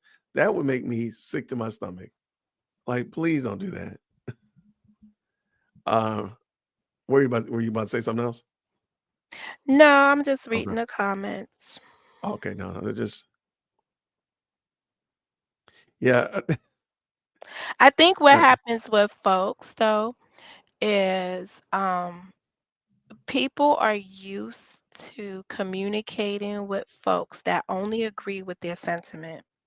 They don't like to hear the opposing side of something, right? okay, And I just think to be a more to be a critical thinker, you must be informed with information on both sides of the spectrum. that's fair. So could you share? Whoa.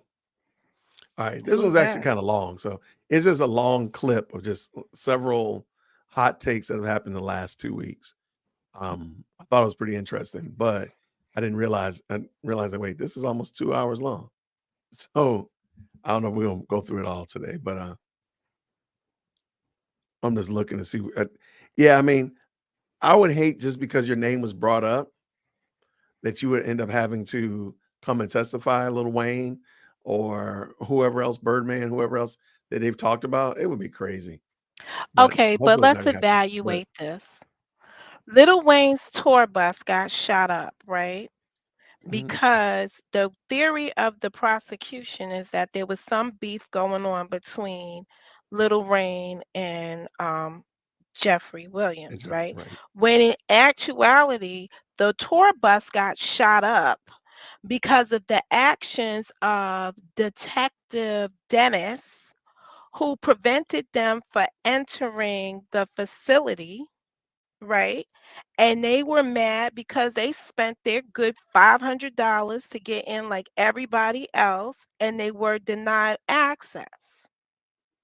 Okay, I You I understand? agree. So people like you've got to listen to the testimony to see what was the nexus of the dispute. So now they go and they get mad because they wasn't allowed in. So when Little Wayne's bus takes off, yeah, they're thinking that it's because Little Wayne got a beef with thing, but Yeah, the actuality is they were banned by the police. And the guy testified, Dennis, he says, yeah, I called the guy out and I gave him his social security number and then he stepped back and didn't want to yeah. I'm like, you walking around with people's social securities numbers? Like, come on already. I didn't hear that part, but it is crazy. That is crazy. You want to go through the video? You want to rock Go it ahead. out? Let's Let's see. bring it in. Let's go. Share with us all of the whatever parts you think actually you would like to have admitted and Absolutely. published? Yes.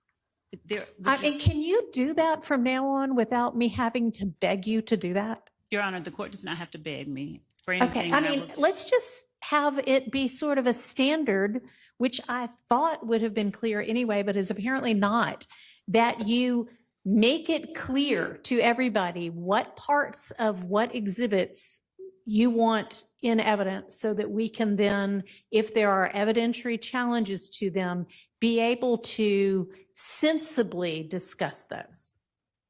Is that something you can do for the court and for the opposing counsel in this case? Absolutely. Okay.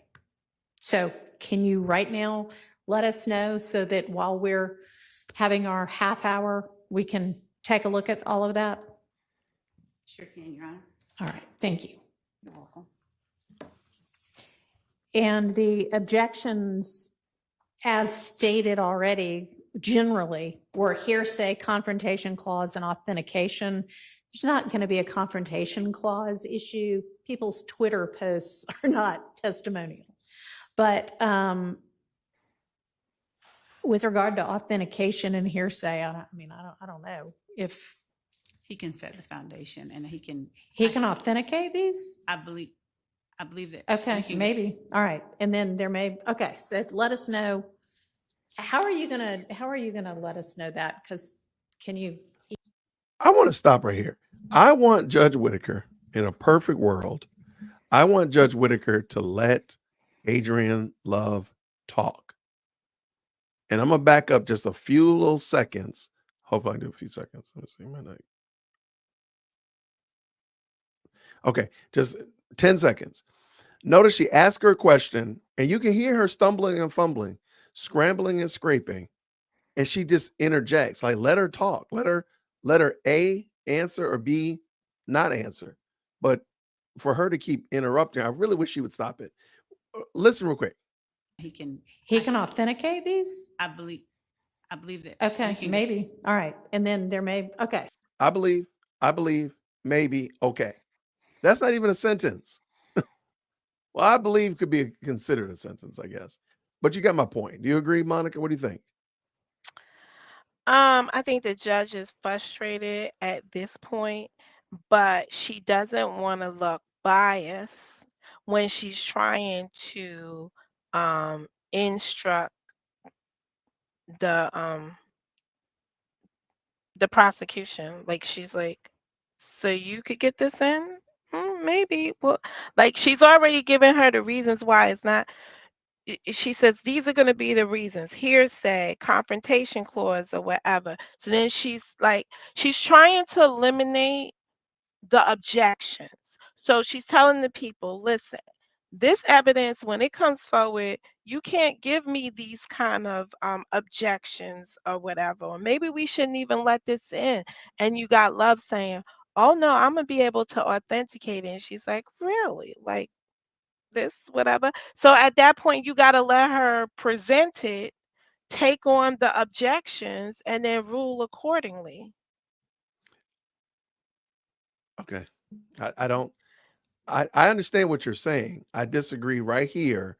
When she asked her a question and she said, I believe, maybe, let her finish and say, okay, then explain. How are you planning on doing that? What does that look like? How do I know that you've done it?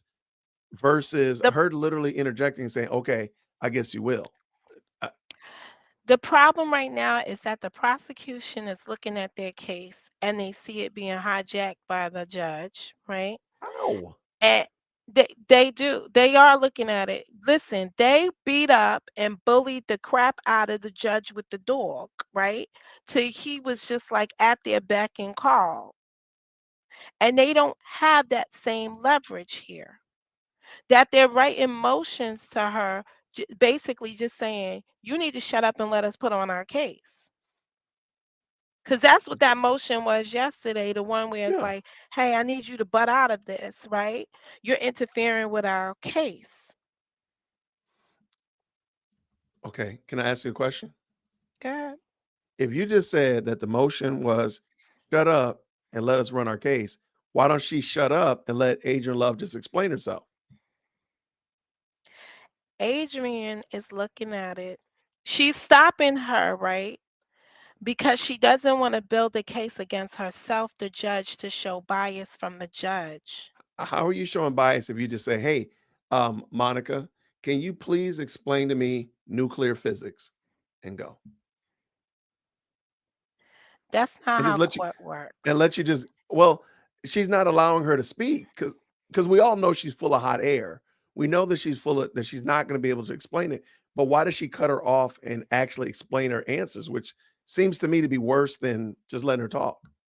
And then Because let her they're talk for a on minute and the then cut her off. record. They're on the record. Somebody else can interpret this. If this goes up on appeal, right? Someone else can interpret it the way that they could look at it and say, "Oh, the judge was doing this in favor of this," or How whatever. if you're just being quiet? That's what I'm not trying to be funny. If I say, Monica, recite for me the Constitution, and I'm quiet, on the record it says Jason was being quiet while Monica stumbled and fumbled. Like what am I doing? Can you give examples that would be real time to this, Okay, right? yeah, no Because problem. she's No not problem at going to all. be asked to recite the You're Constitution. perfectly fine. Let's go back to this example right here. She said, will your witness be able to authenticate the Instagram post? And Correct. Adrian Love is like, yes, maybe, sort of, and she's stumbling. Why does she say okay? Then she literally jumps in and just says okay, then let her do it. Why not just let her keep trying to parse it out? Because they both are speaking. So they're thinking out loud when they Okay, I'm gonna shouldn't back be it up. Let's because it's on the record. here. I'm gonna This is back it not the up. kind of stuff you want to have on the record as a prosecutor or as a judge. Okay, and I'm A not being judge funny. should not be having to explain to the prosecutor how to do her job, right? But the judge in this case is actually asking the prosecutor, how is this evidence admissible? And here are the objections that they could lodge against your evidence. And do you have the person to authenticate this evidence? But all of this is being stated on the record, which is up to interpretation if it's on appeal. Notice you don't have the defense saying anything. When these people make a bad record, it helps the defense, but it's only upon appeal. Look, That means can I? your client is going to be found guilty, and then you're going to have to spend time parsing through this to find the issues. Okay, can I play it again? Let me just play it again. Laws issue, people's Twitter posts are not testimonial. But with regard to authentication and hearsay, I don't know if He can set the foundation and he can, he can authenticate these. I believe, I believe that. Okay, we can- maybe. All right. And then there may So you see, authentication and hearsay, right? Those are going to be the objections that the judge is going to have to rule on if she presents this information. So she's saying to her, so you're going to be able to authenticate these? Okay, maybe. But if these objections come in, hearsay or authentication, she's going to have to rule sustain it or overrule it. Okay, I don't. And this Like, process right here is the evidentiary process. So this is when a person is saying, "Hey, this is the evidence," because you'll see this on the flip side when the defense is about to present their case. But mhm. right now we're seeing it from the prosecutor. They're putting their evidence out, and she's saying like, "Well, wait a minute. Is this going to be? This could be objected to under hearsay or authentication. Are you going to be able to authenticate this?" Well, we'll see. Okay, all right. I just don't understand. I'm gonna back up and just let it play out, but I don't understand what was the purpose of Judge Whitaker. She's attempting to explain herself, and Judge Whitaker just says okay and lets it go. I guess on word of mouth, on faith that she'll be able to authenticate it, or that the Well, listen, imagine you telling your kids, hey, I don't like they come to you and say, "Hey, I want to go to this party." and this and that. And you start asking them questions like, yo, where's the party gonna be at, right? Mhm. And they give you the rough side of town, right? And you could just hear them like fleeting as they're trying to explain to you what they're about to do, right? And you know that you're basically saying to them, that's not a good decision. That's what you hear and the judge say without saying, I don't know how you're gonna put this in here, but okay, we'll see. Let's go back to that example. Okay. If President Firstborn came in here and said, "Dad, I want to go to a party and it's on the seedy side of town. It's over in Mechanicsville." And I say, "Okay, now explain to me." And and she knows the rule is you have to ask about those things several days in advance. If you ask me day of or within the hour, the answer is always going to be no, because I have to have time to process it. So let's say the party is on Friday, and she asked me on Tuesday. And I say, okay, now tell me what your plan is. Okay, I'm gonna drive down here, this, that, and the other, this, that. And I just say, oh, okay, then you're gonna get there safe. No, that's not gonna happen. I'm gonna need to know exactly, do you know how to get there? Do you know where the exits are? Do you know how to, like, how are you planning on parking when you get there? Where will your keys be on your person? If you're not able to tell me those things, it's a wrap. It'll be a wrap on Tuesday. It'll be a wrap on Wednesday. If you go get your mama to come and ask me on Thursday, you're gonna get your butt whooped, and you're still gonna be no, because you're not gonna be able to go because I don't trust that you know what you're doing. I see Judge Whitaker just stopping, saying, "Oh, okay, you're gonna put the keys in ignition. Okay, you're gonna press the gas. Okay, go. You can go to the party." What? Let them explain it out. That's my thought process. Hello? I hear I hear the thought process. I hear your thought process. And hear me. I still think, and I've President Firstborn has come to me and said had some crazy ideas, crazy, and she's parsed them out and she explained them, and she's literally stopped in the middle of her breath, said, "That doesn't even make sense," and walked away because I made her explain it out, and I don't say anything. And I'm a former teacher that wants to get this stuff done, right? So Can we I'm stop right there? But you're not creating a record that people could review later on. That's the what difference. Eh, Love no is an experienced attorney, right? Who should not be making these kind of errors. So at the end of the day, this is her case to fail with. So the judge can only do but so much. And the only reason why the judge at this point is really like trying to sort through this evidence like she is because the case is too long. And when Love goes to present her case, she's got us there for ridiculous questions. She's just overkill. She's everything. She wants to know every single detail of something when you don't need every single detail. I love it. I love it. I'm gonna put my arm around your neck when I see you one day, real soon. I'm just like, oh, I just love you so much, Monica. Okay, I get it. Oh, okay, and hear me. I admit I don't understand all the ins and outs of this field. Okay, fine, Turning Point, fine. Okay, Turning Point agrees with you. So that means I'm putting Turning Point in 0 second timeout. There, see, problem solved. You have to Yeah, agree with but me. it's just the judge has to stay neutral. And especially the fact that they removed Glanville. they removed the I don't know, the recused judge, right? Previous judge. Or That's what they like the to call him. predecessor Previous judge. judge, right? They Predecessor they judge. There you removed go. him, right? They removed him because he showed that there was, the public had no confidence in what he was doing anymore. Um, so it's the same thing with her. She doesn't want to lose the confidence, but Okay, she's okay. berated them, but not in front of the jurors. It's fine. No. Okay, and hear me. I don't see it as being biased if I just allow Monica to explain that out. That's the part I'm not understanding. Like, you are putting on the record that you explained this as XYZ ABC, that your witness will be able to authenticate the Instagram um, metadata, that they'll be able to authenticate it. That's fine. But on the same note, you attempted, you said, sure. Sprinkle will be able to authenticate it. Yeah, he's gonna sure.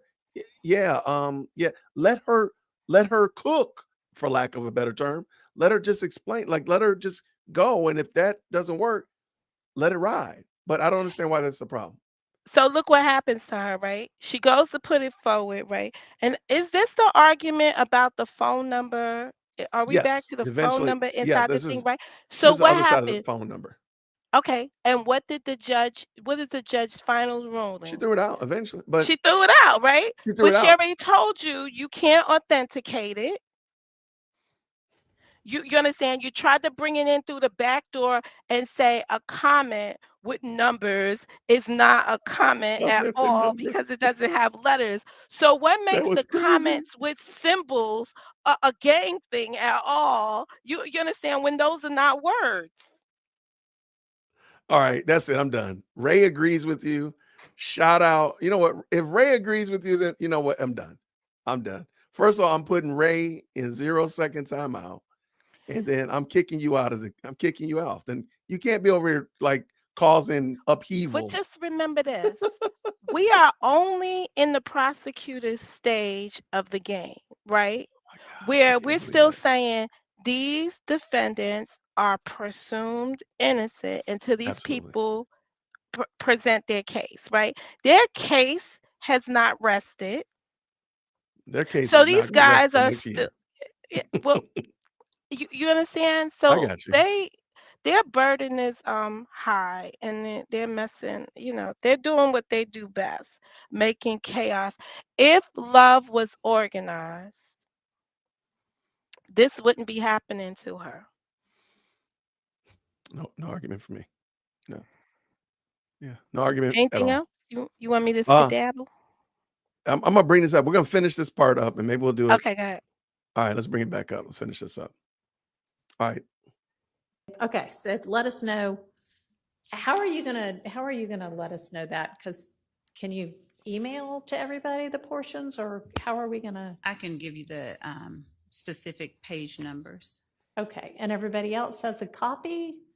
Everybody has this. Yes. When you say everybody else has a copy, I'm not sure what the court means. Of, if you give page numbers, they have a copy so that they'll be able to easily find and look at what that is?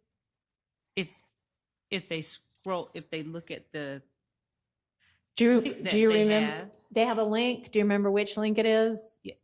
Can you let us know that, or at least them know that?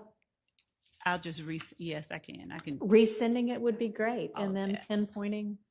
And perhaps telling us where it is in the discovery. No, she's going to resend it, which would be easier. Okay. Okay, so you will do that Wait, could you stop there? and be specific about what parts you Sure, want hold in. on. Yes, how Now, may I you help you? see, that's an important point for the defense, right? They're saying she's just going to resend us the information. And they're pointing out like, "Hey, wait a second. She needs to show us where she already served this on us to be able, that's the first level of being able to present it, is that we've had it all along. That we've had this information that you served us with it timely and whatever. That's the first thing that she has to prove." Gotcha. Did you um I'm seeing that they're trying to revoke Montonk's what you call it? Well, you know what happened to him? He Go did ahead. interviews. When he was let off of the stand, they told him to only discuss his case with his attorney cuz he's still under the subpoena. Are you for real? Yes. So you got him doing the Yo, $500 interview with the guy on the internet. This is when the internet really makes me angry with them, right? Because it's self-serving. Oh, you are could you come for up here and have real? a conversation with me, and then the other lawyer, who's a lawyer on here, right?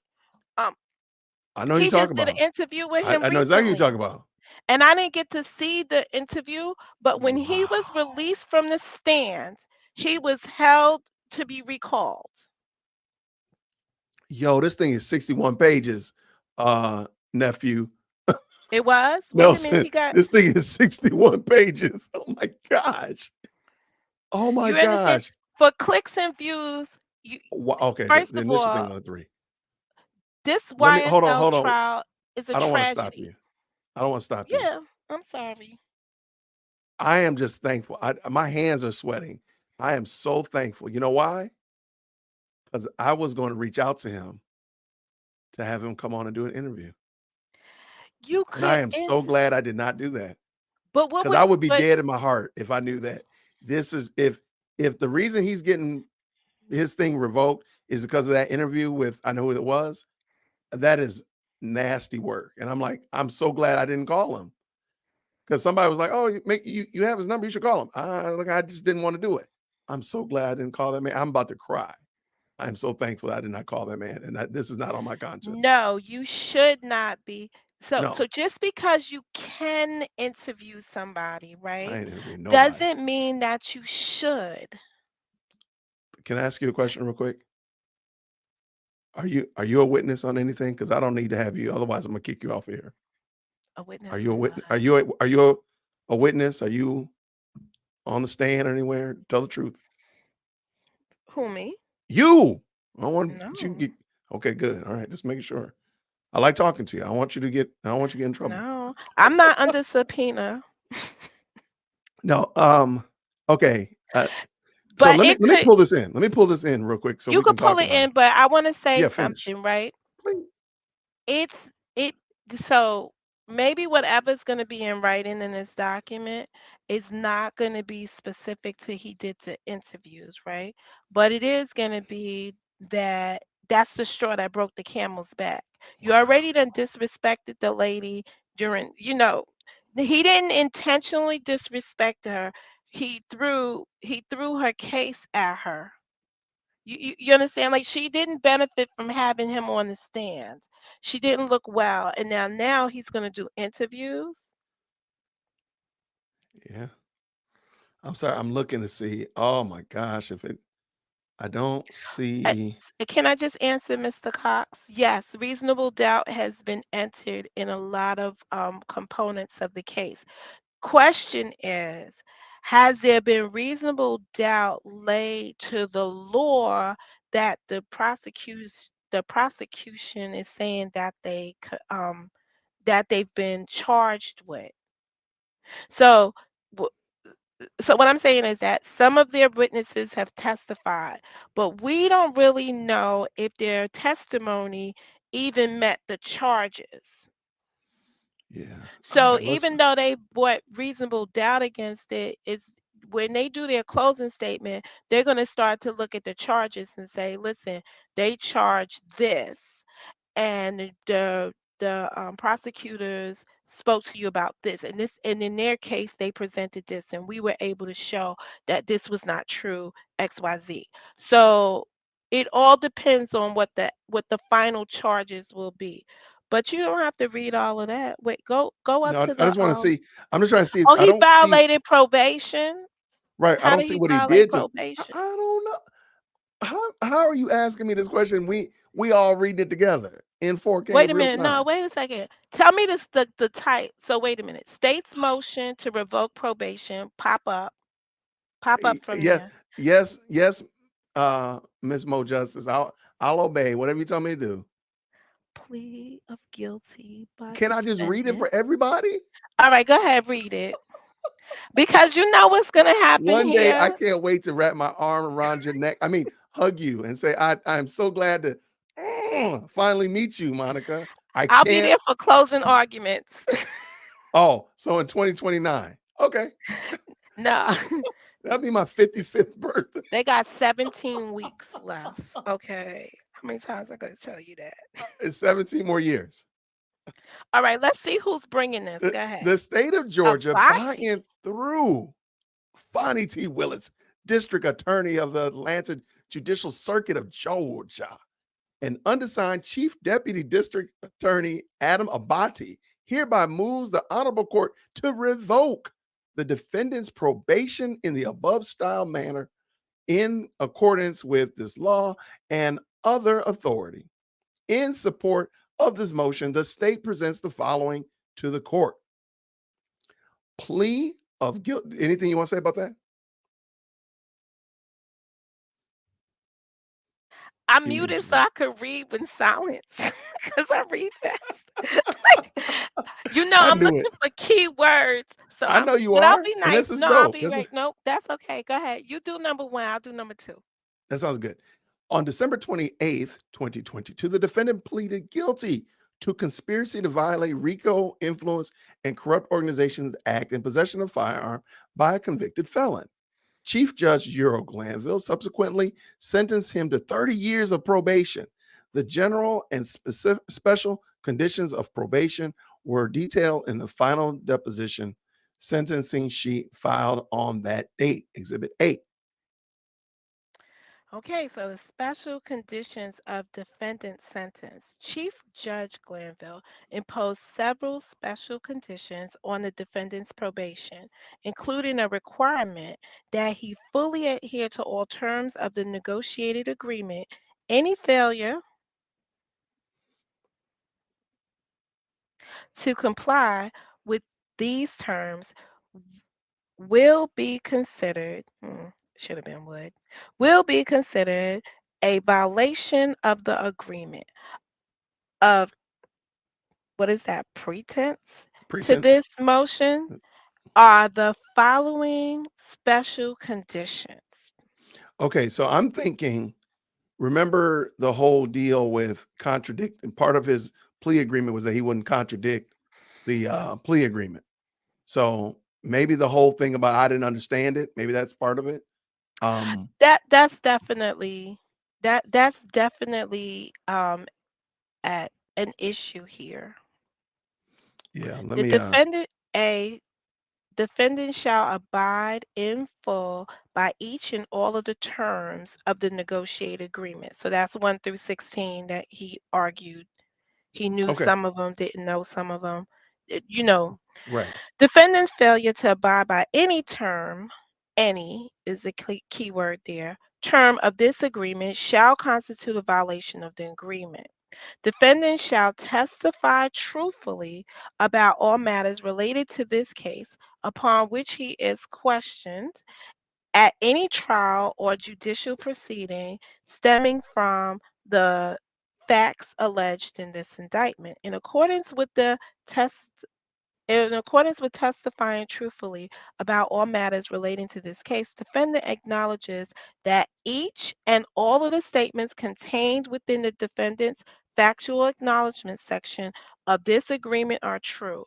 Defendant shall testify truthfully about each statement contained within defendant's factual finding acknowledgments in any matters related to this case. When asked to do so, in any proceeding related to the facts alleged in this indictment. Yeah, that sounds like because he challenged that he didn't understand and that some of these things Yeah, in here were not true. So it doesn't sound like it was because and of an interview, in my opinion. But what do you think? no, it doesn't sound like it's the interview on the paper, but I think it's the straw that broke the camel's back. Because why didn't they do this the day after he testified? She had him up there. Shut him up there, yeah. He did 1 through 7. She had him read it. But you go ahead. I'm Okay. No, disappointed. okay. No, I got you. The defendant has violated all the special conditions of his sentence outlined above. On September 4th, 2024, he was called to testify in the trial. I'm sorry, in the trial of this case, with his testimony continuing through September 6, 2024, during which he underwent both direct and cross examination. During his testimony, the defendant directly contradicted the special conditions of his plea agreement by disavowing the factual acknowledgments he had sworn were accurate and true during the plea hearing on December 28th, 2022. Okay. At that time, he had the opportunity to correct and clarify any statements in the factual acknowledgement before affirming their truth under oath. He also confirmed that he fully understood the agreement and had discussed it in detail with his chosen attorney, Derek Wright. Most importantly, the defendant acknowledged that he understood that any violation of the special conditions of the plea agreement could lead to a revocation of the probation, with the district attorney recommending the maximum sentence allowed by law to the Georgia Department of Corrections. He confirmed both in writing, in writing, and verbally that he entered into this plea agreement freely, knowingly, and voluntarily, without any force, threat, or coercion. In the event, or rather, it is evident that the defendant knowingly and willfully violated the special conditions of his negotiated plea agreement with the intent to disrupt the trial of this case. Therefore, the state of Georgia requests that the petition to revoke probation be scheduled for an evidentiary hearing, and that the defendant be ordered to appear before the court to explain why his probated sentence should not be revoked in its entirety. Respectfully, on the 9th day of October 2024, Adam Abati. Even his handwriting bothers me. All right, what you got? What you got? Was you lying then, or are you lying now? That's how what's I gonna see happen. it. Yeah, that's gonna be the I don't know. Is that I mean, that's the guy's signature. When yeah. did I'm they gonna file that? where or when? When? The Yesterday, date? the 9th of October. Okay, here I was gonna scan through to see if I could find if there's anything else, but they did this on the 9th. Yeah. Yeah, submitted on the 9th, so it was yesterday. I just said that. No, but I'm just saying, like, when you with these people like this, right? I don't know. 30 years. That's crazy. That's wild. But I think one of the issues there is that he was supposed to testify um accurately. I mean, I think he did tell his truth. hmm It just didn't match their story. And see, they're gonna have a hard time with this one. It depends, as long as it doesn't go before Judge Glansville, somebody might take it on its face value and give it a deeper look, because remember, whatever it is, number 8 changed. Oh, look, we get to look at this. Okay, so Well, what we're looking at number real quick. 8 Hold on, let me see what the changed. title this is. All right, this is his plea agreement from December 27th, 2022. I don't see anything about an interview, so I don't think that was the thing that it might have been the No, straw that no. broke the camel's back, but yes, definitely this is it. I don't know why they When waited he till go ahead. So listen, this is my position on him, right? They didn't they didn't file this the day after. They filed this after he started doing interviews. And Okay. one of the things they allege in here is that he did something to like destroy their case. So if he starts going on interviews now, right? Let's pretend that the jurors have not looked at social media or looked anywhere, looked The anywhere in jury is in for here, the man. The jury's in trial. the best live chat. So imagine now he's starting to do interviews all over the place. Yeah, I got you. All right, let's so current charges: conspiracy to violate RICO, possession of a firearm. Okay. Negotiated count 1, 15 years served probation, sentence withheld until the completion of the initial trial in this case. After initial trial of this case, provided defendant has complied with the special conditions outlined in sections B, C, D, and F and I of section 3 of special conditions of the sentence agreement of the plea agreement, the state agrees that the defendant shall be allowed to withdraw his guilty plea on count 30, and the state shall agree to a nole pros count 30. What is that? Where you at? Right here. Nole Null Oh, pros no count? lay pros count 30. No, so no pros. So no prosecution. Got So you. they wasn't gonna prosecute count 30.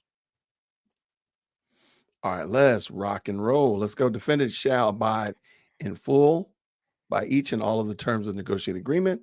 Defendant's failure to abide by any term of the agreement shall constitute a violation of the agreement. Defendant shall testify truthfully about all matters related to the case upon which he is questioned at any trial or judicial proceedings. We've just read these. So these are what they Yeah, but put what in was the the terms of the agreement? mm, I'm assuming. So these are all the terms of the agreement. So which one did he violate? The one through the I, all the way through I, defendant relinquishes. He didn't plead the fifth while he was on the stand. What's the Okay, one hold on. before Grab it? those letters. Grab those letters again. B, C, D. Oh, that's what it Yeah, was? Okay, wait a yeah. minute. These are B, B, C, D, C, F, and I D, F, of and Section I. 3. All right. This is He Section did 3. not plead the He fifth. did I not plead the just thought fifth. I was pleading the fifth. Okay, so you have B. Defendant shall testify truthfully about all matters related to the case upon which he is questioned at any trial or judicial proceeding stemming from the facts alleged in this indictment. I mean, I guess Wait a he minute. You said stemming from the facts alleged in this indictment. All right. was it BC, right? See, Yeah, I wrote them down. We're going to see. in accordance with testifying truthfully upon all matters related to this case, defendant acknowledges that each and all of the statements contained within the defendant's factual acknowledgement section to the agreement are true. Oh, All right. So that's one violation. Go yeah, for ahead. sure. That's a Definitely Charlie. any. That's a Right. any. That's an any, D. right? What's the other one? D. D. Delta. Okay. Defendant shall testify truthfully about each statement contained within defendant's factual acknowledgement and any matters related to this case. When asked to do so in any proceedings related to the facts alleged in this indictment, they're saying, I think this is the word right here, truthfully. Well, but see, um that's led up to somebody's interpretation because he constantly stated that he was testifying truthfully about each statement contained in that, right? And he Right. basically said in court that day that each of those statements, whichever one was not true, and whichever one was true, he acknowledged it was true. Because he did when they went through numbers 1 through 16, right? He said some of them were true and some of them were not true. I got you. No, I agree with you. So Uh, I think let's go to F. F is in Frank. He Defendant shall didn't do commit no that. criminal acts. What criminal acts did he commit? He didn't. Well, wait a minute. What's the criminal act? All right. What's I don't know. what's Did he get I? arrested for something? I want to go back to the day when he left and he was saying like goodbye to her. I want to make sure that I am correct when I say he was still under subpoena. I do know that they said they might call him back. So if that's what you mean, then Yeah, so then if you're um under subpoena and you're only supposed to talk to your attorney, hold then on one you second. have committed a criminal act because you have like because But you I mean, violated the subpoena. technically Woody is under subpoena still too then. I don't think they No, released him. Woody Woody is considered an unindicted co-conspirator, right? The word is unindicted. This dude right here was an indicted co-conspirator. The reason why Woody had no charges associated with this case against him. He was considered a free and clear man. This guy had probation. He's still property of these people. Hold on one second. Q, can you hit me up and email the date, the video link of Monk Tonk's final day in court? is the 6th of September. If you're available to do that for me, love, I'd appreciate it. You can shoot it to me an email or in Discord. Let me make sure I get Discord open. You can shoot to me an email or Discord or WhatsApp, either one of those. I appreciate it. Okay, let me get this done. Okay, so we need to put an asterisk by this. And what is the crime that he committed? We need to know what his criminal acts were. Right, because I don't know if just talking to people outside of your attorney, how do they know that that's Think about it. They went and arrested people as they were getting discharged out of hospitals and tried to tell the rest of us that they wasn't never going to show up and testify. You understand? They held them saying they kidnapped people in this case. I mean, no, I agree. I don't I they kidnapped 3 witnesses so far. The woman that they kidnapped no, I her agree. and sexually Wow. harassed her. Like it was just the civil rights violation left and right. We cannot talk shop. Right. We won't be talking shop. Well, what will Oh, y'all they're be gonna be talking doing? something else. They're gonna be talking something else. That other kind of stuff. Okay, let me All right, what was right. I? I as in Charlie. That was defendant relinquishes the Fifth Amendment rights related to any statement contained within defendant's factual agreement contained within the plea agreement. He didn't plead the fifth. I, now, Wait a minute. Wait a second. So, wait a second. Let's evaluate that. So, self-incrimination.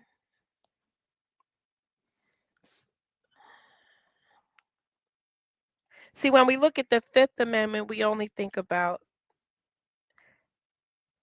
against yourself. Hold on a second. yeah, I don't see what he did. I mean, maybe I think they might have a case on that. Was that Charlie and Delta for sure? I kind of understand. Maybe he did do that, but the other ones, I don't get it.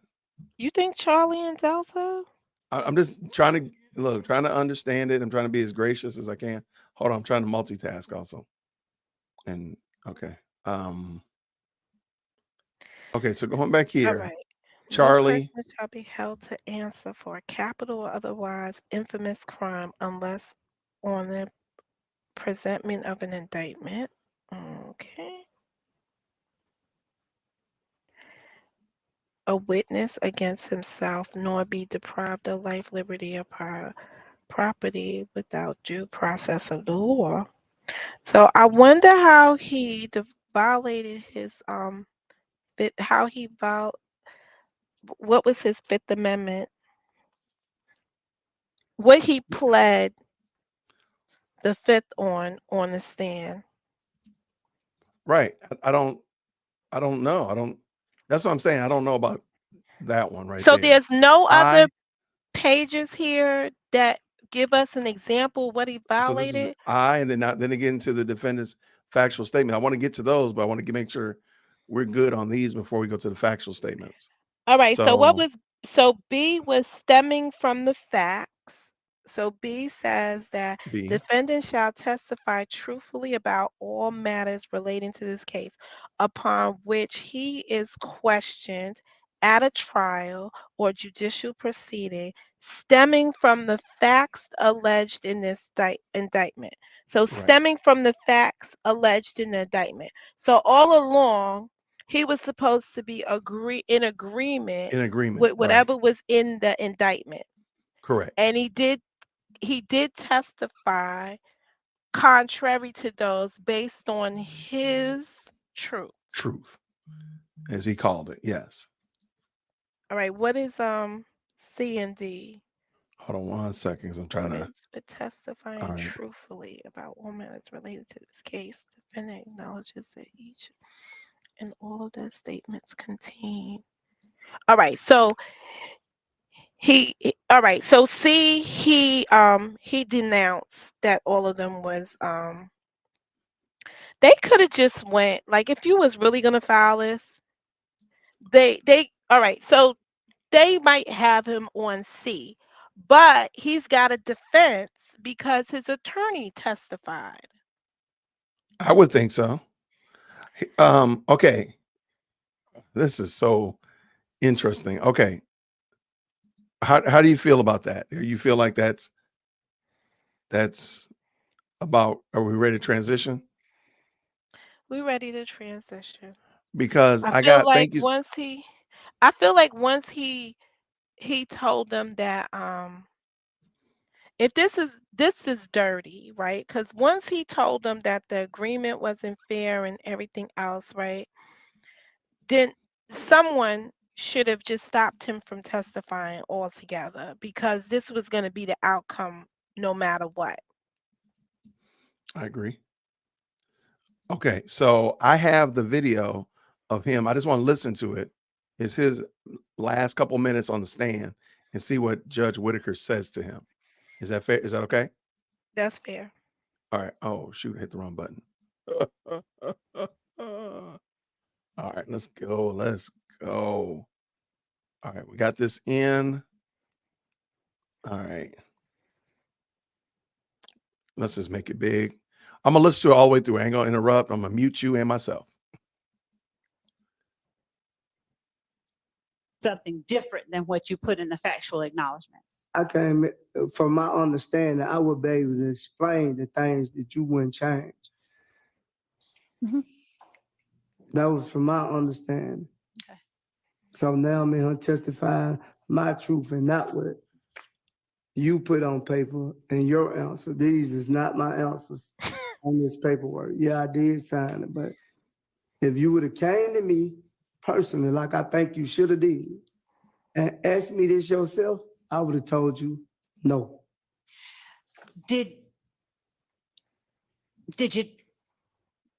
you testify that lay low were my words and not yours when I asked you on direct examination about defendant Williams giving YSL members money to lay low after the murder of Donovan Thomas? When you asked me at that meeting, I told you he couldn't have gave YSL money to lay low because I'm the only one that stayed in Atlanta.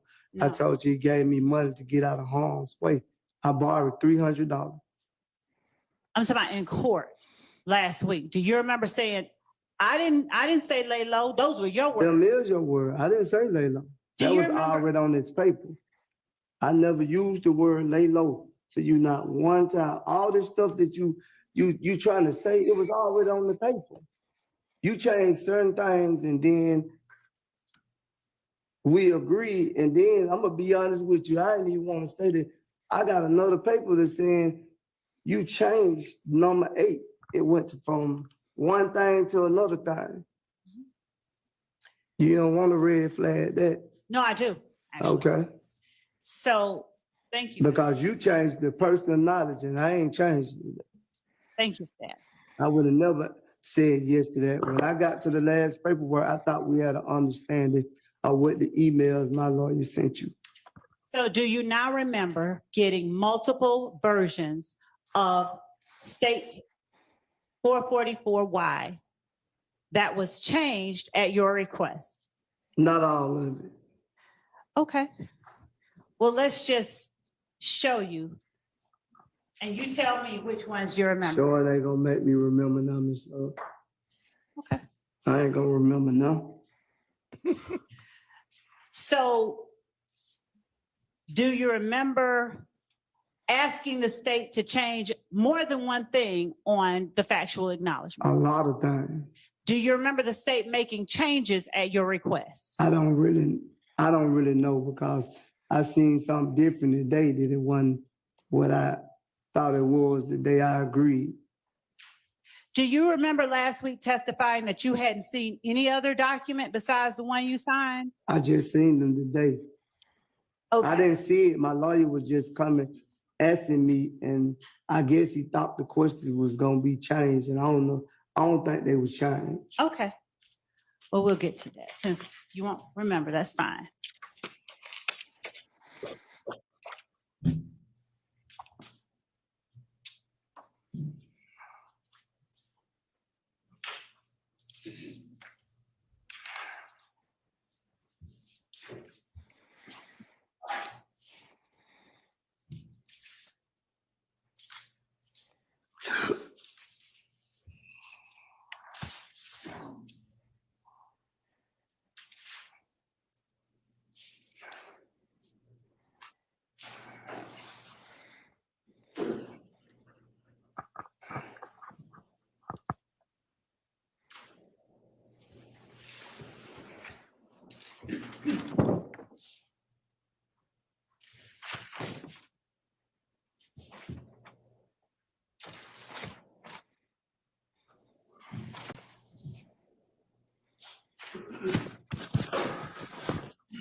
When you were asked by Mr. Sharp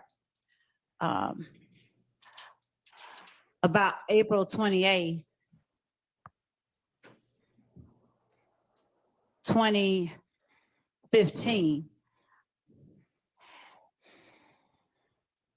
Jeffrey Williams, he only asked you whether Jeffrey Williams was with you in addition to you and Mr. Zachary and Mr. Garlington. Is that right? Is my memory correct? I don't recall. Okay.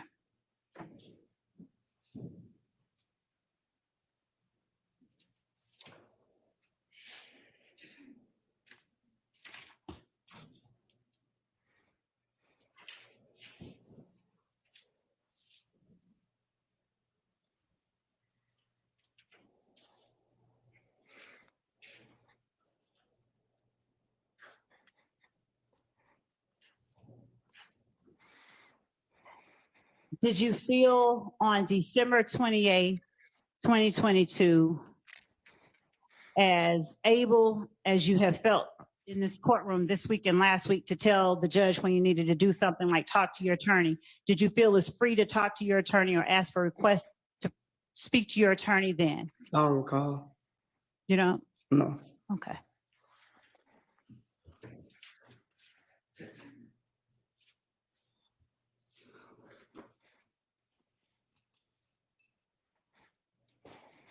Is there any portion of what the jury saw in your December 28, 2022 testimony where you halted the proceedings or what wasn't seen? Did you ever halt the proceedings on December 28, 2022 to ask to speak to your attorney? I don't even know the word you just used. Did you ever stop and say, Judge, can I talk to my lawyer like you have today and last week? Like I told you earlier, I ain't sitting over there. I'm sitting up there supposed to be telling my truth. And it's like you're not accepting my truth. I wasn't sitting over there in County Blues. I was sitting over there in County Blues. I'm in the free world. So it's like I couldn't stop and say that over there. Why couldn't you? Because I don't understand that. But once I got up there, I thought I could. Because you told me that. You said, anything you don't understand, you didn't tell me that December 28th, right? Did your lawyer? No. My lawyer didn't tell me to stop neither. So sitting next to your lawyer, did you ask him questions? Not talking about what they were, but did you ask him questions at the table? I would ask the witness to be allowed to answer the questions. Judge, I'm not asking him what was said. I'm asking him. What? Oh, no, that doesn't. Overruled. Sitting at the table next to the lawyer you had known for 15 years, were you able to ask him questions? I probably could have, but I didn't. And in the back, when you were with the lawyer you've known for 15 years, did you ask him questions? Yeah, I told him. Well, if he wants to share it, it's his to share. I don't want to. I don't want to share it. Okay, I don't want. I don't want to share it. And I'm not asking you what. I'm asking you, did you? She just said I had to share it. She said you didn't have to share the content. I'm asking I don't want to share it. I don't recall. I'm asking you, did you ask I don't the lawyer? recall. I don't recall. Here you go. Are you saying that now because you're just frustrated? Here you go again. Here you go again. Here you go again. That's it. Get information that is the subject matter of an attorney-client privilege. Okay, I disagree. The question was, were you able to ask him questions in the back? And frankly, he answered it before he didn't recall. So, thank you, Judge. All right.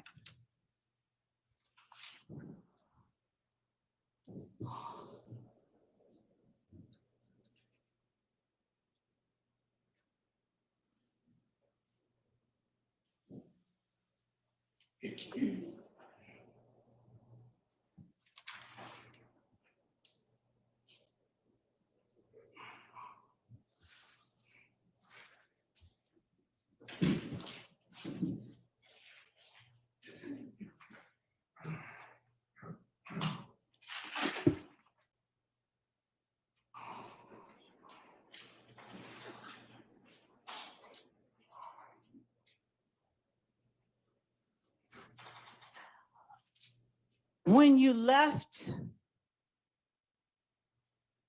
court last week, did you wipe your nose at the jury? What you mean? Just that. Did you wipe your nose at the jury? Yeah, when you asked me to do it, I mean, when you got off the stand. no. Okay. I wipe my nose at the chair. All right. See, yeah. She going too far. Until there's an objection, they just ask questions. But all these are capable lawyers, as is your lawyer, so. Yeah, but she, Okay, I'm sorry. Can I jump in real quick? I know I said I wasn't going to say anything. This is a little ancillary point. You do realize that he was lower in tone when he said she's going too far than Darth Gaither was the other day when Darth Gaither was saying horrible and this dude is horrible and all that stuff. He was lower in tone when he said that, but Judge Whitaker could hear that. She couldn't hear Darth Gaither. That's all I want to say. I'll put myself back in timeout. I'll just call the balls and strikes. you silly. All right. I swear you will. Just one moment, Your Honor. She's silly. He's almost done. Yeah, I hope so. Before I go back left. Cause I don't mind going left. I mean, he's legitimately talking, and he's lower than Darth Gaither was. What do you mean when you say go back left? Arguing back and forth with you. Okay. You just being petty now. All right. She showed him how petty she could be. Facts. You felt differently on December 28th, 2022.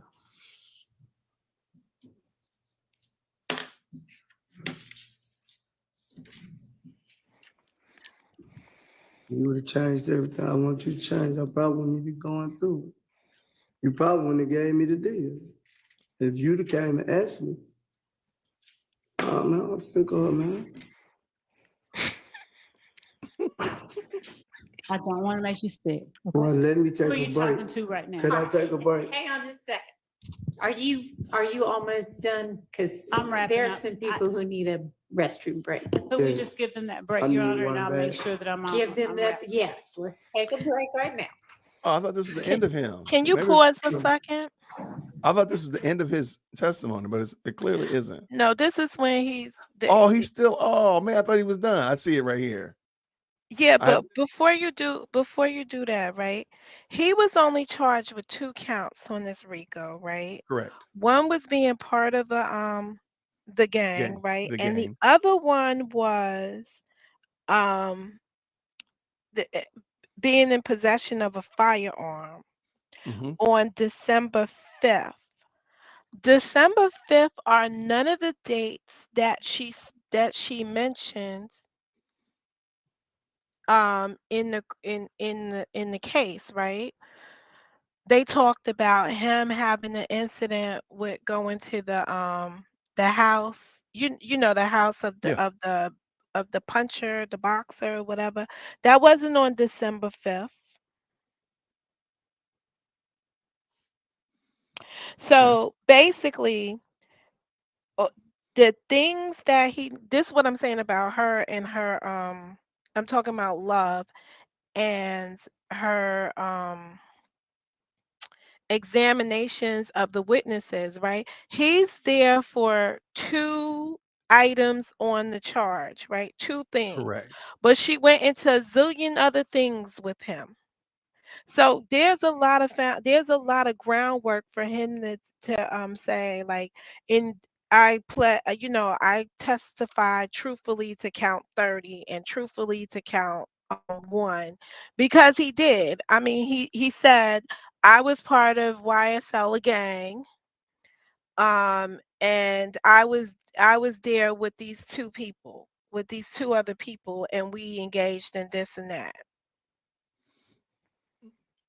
Did he shoot that lady? What lady? The one in the boo-boo? The lady that got shot in the backside? Yeah, but the lady that got shot in the backside, I don't believe that's a December 5th date. Hold up. Let me tell you. First of all, first of all, her crime is in an overt act. She's not part of the count. See, in order for it to be part of the count, right, it had to occur. It had to be a new charge that they was charging the person for. That's why he's count 30. All of those things was overt acts. But let me see what December 1st was. Did I say December 1st? I think it's supposed to be December 5th. December 5th. Let me see what that was supposed to be. Cause that was a whole new charge of being in possession of a firearm. Possession of a firearm by a convicted felon on December 5th, 2021. Okay. So probably when they were arresting him for the RICO, or he got arrested on December 5th, 2021. I'm looking in the overt acts, sorry. But I'm trying to figure out what he didn't testify truthfully to beyond the items inside of that agreement. So if you remember, the defense came up and they said, in order to get to an agreement, you first need to have a meeting of the minds, but they call it a proffer.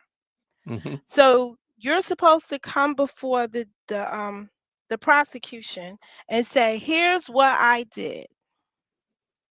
And during that period of time, you get immunity to speak on everything that you did wrong. And then the prosecution gets to decide from the stuff that you got immunity to tell them if they're going to give you an offer or not. Okay. If they don't give you an offer, they can't use what you said against you in the case, right? Here that did not take place.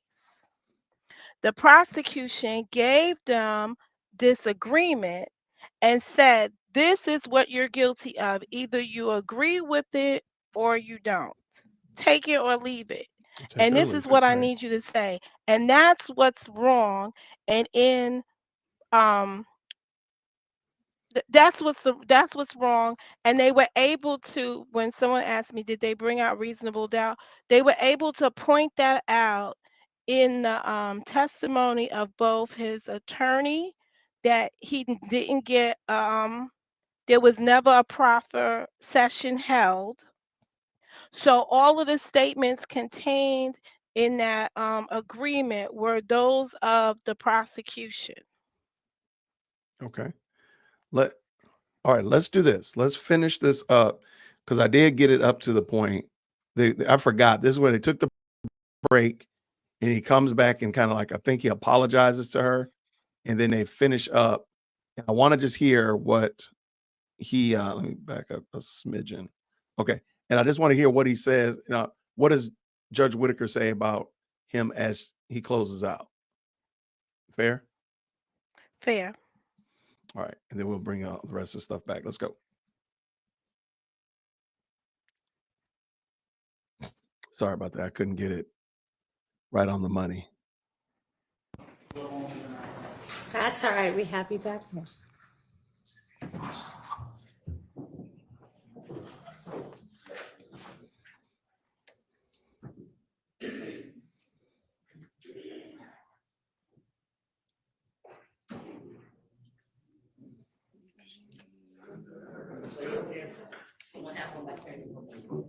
What are we looking at? Wonder what happened to it. Oh, you know.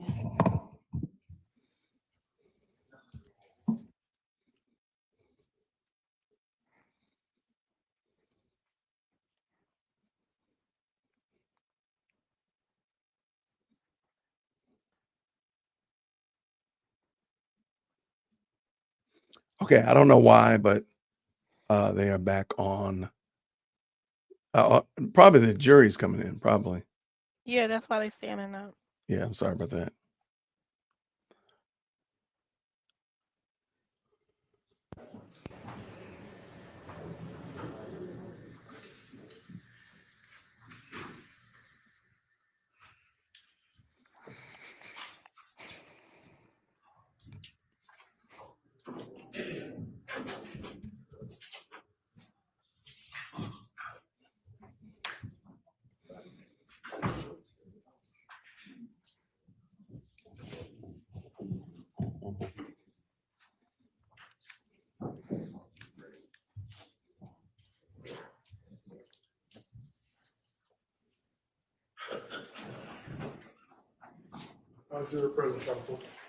Thank you. Go ahead, Ms. Love. Judge, I believe that to everyone's delight, that's all that I have for Mr. Sledge right now. All right, thank you. Is there any recross from any of the attorneys?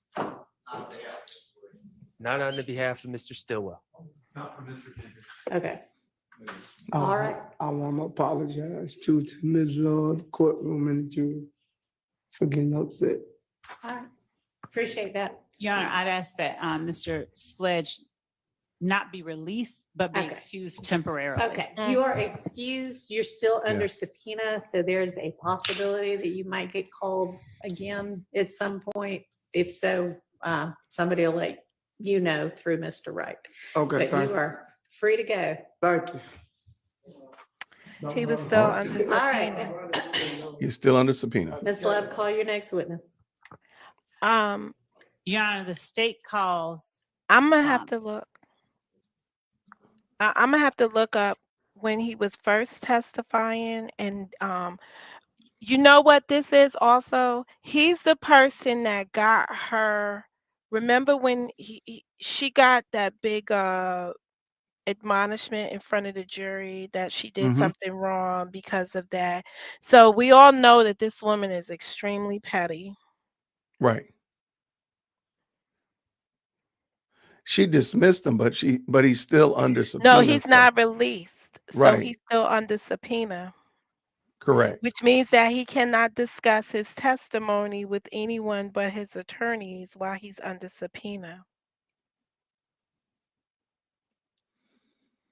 Well, I mean, I heard when she let Woody go, because we all heard when she let Woody go, when she let Monktunk go, it was this release, but they might call you back.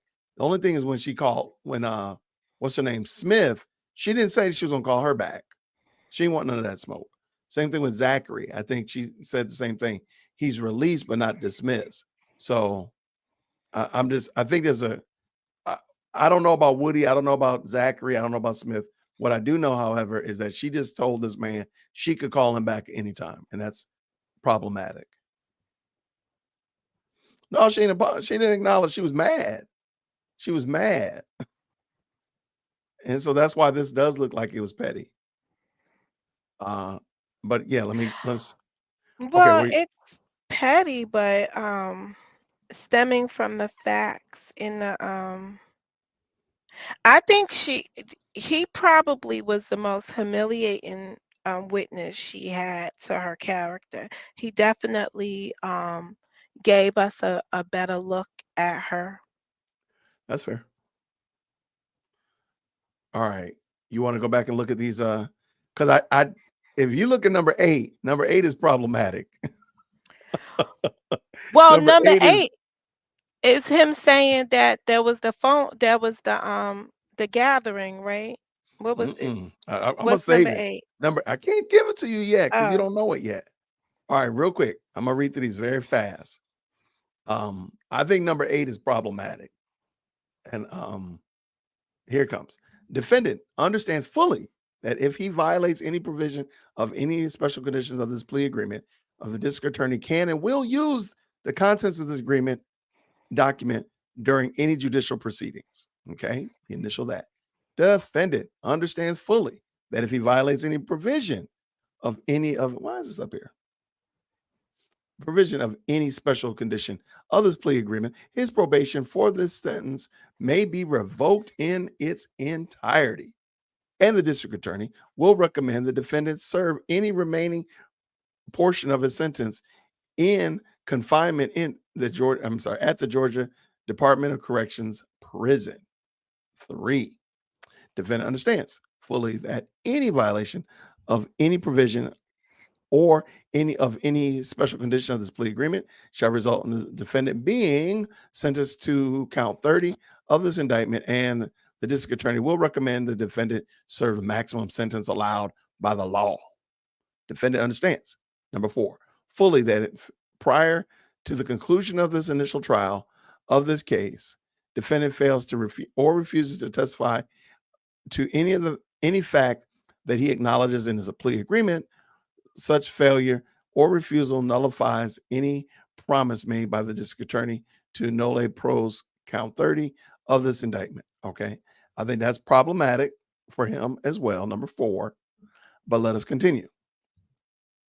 Defendant understands fully that defendant's violation of any provision of any special condition of the plea agreement prior to the conclusion of this initial trial of this case shall nullify any promise made by the district attorney to nolle pros count 30 of this indictment and may result in defendant being, he put his initials there, sentenced to serve as much as 35 years in confinement in the Georgia Department of Corrections prison.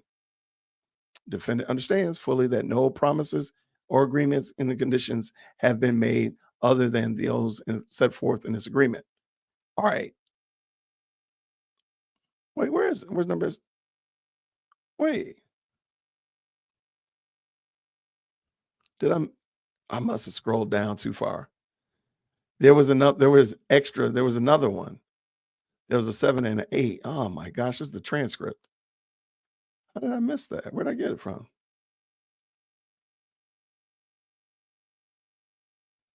Ay. Oh, that's what it is. I scrolled down past. Okay, there's number 4, factual acknowledgments. I'm sorry.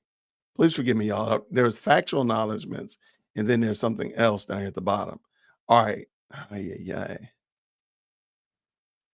Let me jump to number 8 because I already told y'all that's what it was. This is the factual acknowledgement I think is a problem. Defendant personally knows that one or more YSL associates committed the deletion of Donovan Thomas on behalf of YSL. That right there is not good because he basically said no to that on the stand. So if he can't disagree with his factual acknowledgments, then, and this is a factual acknowledgement that he acknowledged, then therein is the problem. Well, one of the problems. Do you see it? You're muted. You're muted. Monica has muted herself.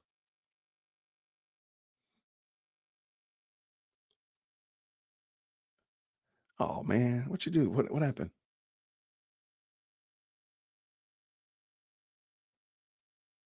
You're muted still, buddy.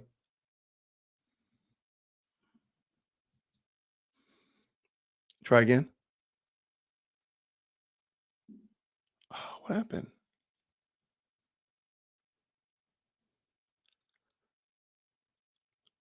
Okay. She's on the phone. Okay, so while we're waiting for her to come back. So these are the defendant's factual acknowledgments. Young Slime Life, aka YSL's organization made up of 3 or more members, associates who share common identifiers, included but not limited to colors, hand signals, and terminology, who have committed crimes intended to increase the notoriety, street credibility, and reputation of YSL. He acknowledged that. Defendant has been a member or associated with YSL since 2012. So he's acknowledging again that they don't use the term gang. They don't use gang in here, but while associated with YSL, to support express loyalty to YSL, defendant and co-defendant Demikion Garlington and Quantavia Zachary appeared in a video. The video with other persons, Antonio Sledge, whereby defendant brandishes a weapon used in a drive-by shooting, and wherein, on behalf of YSL, defendant threatened to harm a person named Kell, a rival gang member who had begun a relationship with defendant's ex-paramour girlfriend. All right, let's keep this rolling. On or about April 28th, 2015, as reflected in the Fulton County document, this document right here, defendant and fellow YSL associates Demikion Garlington and Quantavious Zachary committed a drive-by shooting using a firearm defendant wielded in the video referenced in part 3 of the statement, or rather section, targeting family members of a rival gang. Okay, got that.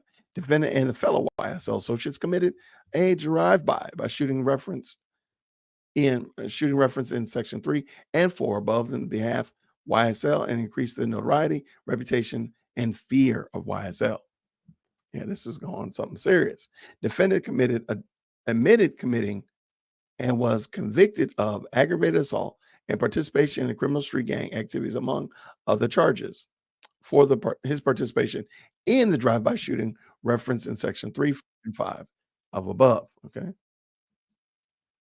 How are you? Monica? Hello, hello. What is wrong with your phone? It's a conspiracy, I tell you. Yeah, I'm looking. I don't see why. There's nothing on my end. It's a conspiracy, Mo. All right. Let's keep it going. The defendant personally knows, and this is number 7. Defendant was told by another YSL associate that immediately after the deletion of Donovan Thomas Jr., YSL associates met at McDonald's on Cleveland Avenue in Atlanta, Georgia, to discuss the deletion. Defendant personally knows that one or more YSL associates committed the deletion of Donovan Thomas on behalf of YSL. On January 10th, 2015, after the deletion of Donovan Thomas, defendant and other YSL associates gathered at the home of Jeffrey Williams, aka Young Thug, who gave defendants and other YSL associates cash money to lay low. And that's part of the issue that Mr. Sledge was saying. He didn't use the term lay low. That was part of his argument with ADA Love. Defendant has personal knowledge that on January 10th, 2015, after the deletion of Donovan Thomas, YSL associates traveled to Miami, Florida with co-defendant and the YSL founder, Jeffrey Williams, aka Young Thug. Defendant did not delete Donovan Thomas and was not a party to that crime. Defendant did not delete Chamel Drinks and was not a party to that crime. Defendant cannot truthfully assert that the persons charged in this indictment with the deletion of Donovan Thomas are not guilty of that deletion. And the defendant will make no attempt at trial prior. Here's another issue, number 13. Prior to trial or after trial to exonerate the persons charged in the indictment for that crime against Donovan Thomas Jr. The gas station on 151 Cleveland Avenue, Atlanta, Georgia, is one of multiple locations where YSL associates sold drugs and did not allow other gangs to operate. The gas station on 221 Cleveland Avenue, I'm trying to think where that is another location where YSL associates sold drugs and did not permit other gangs to operate. Defendant has personal knowledge that he and other members or associates of YSL have either participated in or directly committed at least one of the following crimes in order to increase the notoriety and reputation of YSL. That's deletion, armed robbery, aggravated assault, attempted deletion, theft, illegal gun possession, and illegal drug possession and sales. All right. So those are the factual agreements. And then we read through the defendant's sentencing agreement. So, and then we get down here, he signed that. And then this is the transcript of the guilty plea. Okay, I don't know where Monica is. Let me just drop the link in the chat again if Monica wants to come through, just in case she doesn't have it. I'm going to scroll down and see. Man, y'all can see that. Hold on. All right, I'm going to scroll down here and see. Yeah, this is just the agreement. This is him agreeing to various things. And that is the bottom of it? No, that's only 22.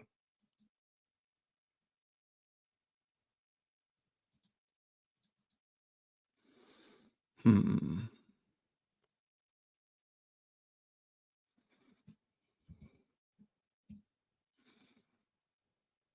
Okay.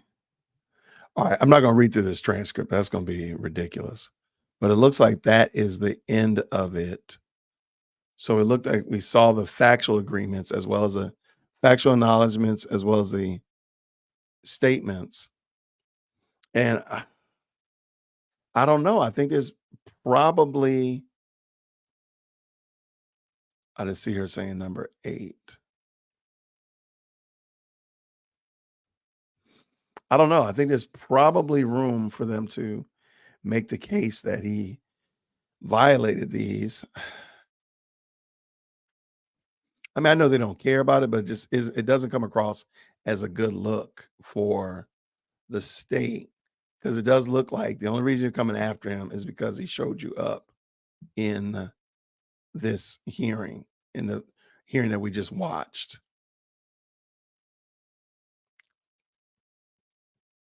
Okay, so that's the end of the transcript. Okay, at the bottom here is just a corporate. Man.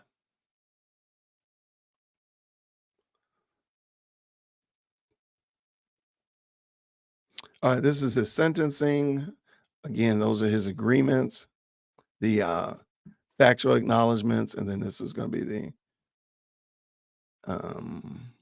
yeah, sentencing agreements, acknowledgments rather. Okay.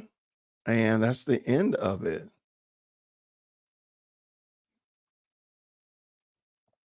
Christina Weaver in the building. Shout out to her. All right. What do y'all think? Man, I think the brother's in trouble, man. That brother might be in trouble. There's no court today. They just decide. I don't know why. Everybody saw lots of people asking why there was no court today. I really don't know why. They just were having a work day and they didn't want camera on. Really don't know why. So yeah, I don't fully know what was the reasoning behind not having court today, but they're supposed to have the jury back tomorrow. So there is that. Yo, I do want to say thank you so much to Miss Mandy. Shout out. She just had surgery today. Thank you so much for the $2 super and praying all is well. I know you're hurting, but glad you're on your way home and everything went well. Judah says she's being sarcastic. You're talking about Judge Whitaker. I got you. And I want to say thank you also to Elizabeth Wright for the $5 super. Thank you. Have you guys seen the DA's motion to revoke Antonio Sledge's probation? It was filed yesterday. I think we've seen it. I appreciate that $5 super as well, Miss Wright. I also want to say thank you, Ron, for joining and becoming a new member. Shout out for well, first of all, you became a new member here and you gifted a membership here. Thank you for both of those facts. I appreciate you blessing the community. And Crystal Zen, thank you so much for joining the community as well. Thank you for becoming a member. We appreciate it. Looks like he's going to be going back to jail. I don't know if he's in jail at the second, but it looks like he's going to be going back there soon enough.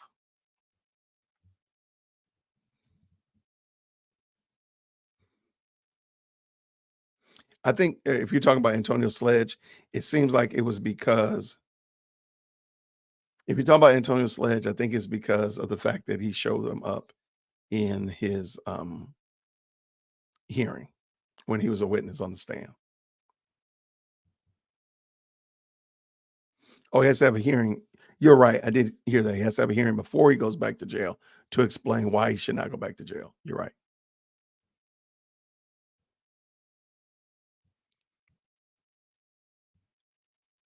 All right, let's see. Yeah, this is going to be very interesting. So tomorrow, the jury is supposed to be back. We're going to prayerfully they'll be back tomorrow, and we'll get it cracking again. I will not be streaming tomorrow. I will be with Lady Dear World Christian. She has a presentation at her job. I'm going to go support my bride. And let's see what my buddy Monica's back. Let me see. Do I have sound now? There you go. There you go. Okay. Well, it's unfortunate that they want to revoke his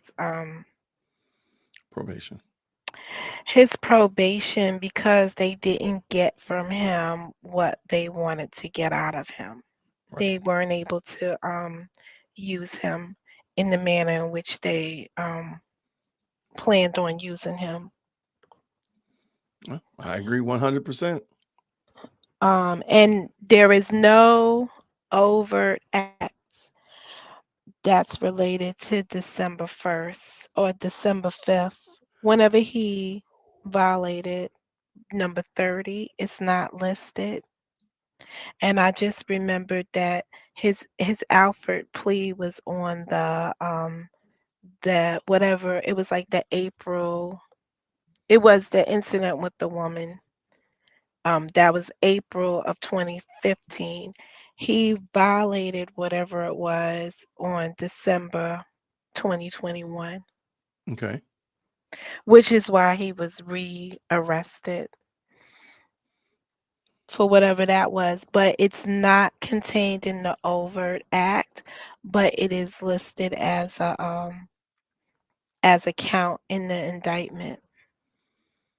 And the interesting thing about it is in that i- in that violation right there, it says that he had pled before to be participating in a criminal street gang activity. So he has a history of being part of YSL the Slime versus being part of YSL the Stoner. I mean, The I think, label. yeah, well, it's maybe we should stop just calling it YSL and start calling them Young Slime Life and Young Stoner Life, right? To start to make the distinction between us, what we're talking about, so that you can see that they're two separate entities. Because when you're just Okay. saying YSL, right, you're looking at it as YSL. It could be anything of YSL, right? You For need to sure. start defining something. What did Shakespeare say? A rose by any other name is still a rose, right? So if you're just going to use Okay. YSL, right, you're kind of saying, I'm just YSL, when you really want to start making a distinction there, because maybe it'll help change the dialogue. I can dig that. Okay. Because And then we get maybe the gang that's inside the prison, right? Their S might mean something else, or their L might stand for something else, right? They might not they they might be YSL, but they might have different meanings for their Y, their S, and their L. But we're just associating them as, all as one. Young Cell Block Life. No, that's a C. I know. That's a It's a C. I C. don't know, because they changed the C's to B's, and then we saw that they changed the C's to K's. It was Yeah, they're doing the most. They're doing the most. I like it. well, All right. the Go ahead. guy said he did that in his youth. He said, Right. I did silly things when I was younger, and I don't think the same way now. Yeah, He sadly, said, I don't think they're gonna let them get away with that. But I think it's good, but I don't think but they're gonna let here's that the slide. thing, all of these people that took the plea deals, right? So far, but this might be a threat also to the other guy who's going to come up with Ashley. Is it Duke? I don't know who that is, but I know Ashley. They're supposed to be calling her. Okay, so sometimes, right, deterrence, right? Mhm. Listen, if anybody else is going to come up here and say they don't agree with what was written inside this agreement, know that there's going to be a consequence behind it. Oh, okay. He's saying yes. Okay, I got you. I can see So that. Yeah. You understand? So we Yeah. want you to know that we are pursuing a violation on this guy. So know that if you come up here, whatever you wrote in your document, but I think he only had one charge also. Right. I think the Duke guy only had one charge. I'm looking back to see. Yeah, he only had the conspiracy. I got you. His plea deal is solid though, right? We say solid, but what was his factual acknowledgments that he's going to come and testify about? I don't Because know. if we were to look at the situation with Sledge, we would have thought that 1 through 8 or whatever were his factual acknowledgments that he was going to come and testify to. And they weren't. Right. He called them into question. So I got you. Um, Amazing.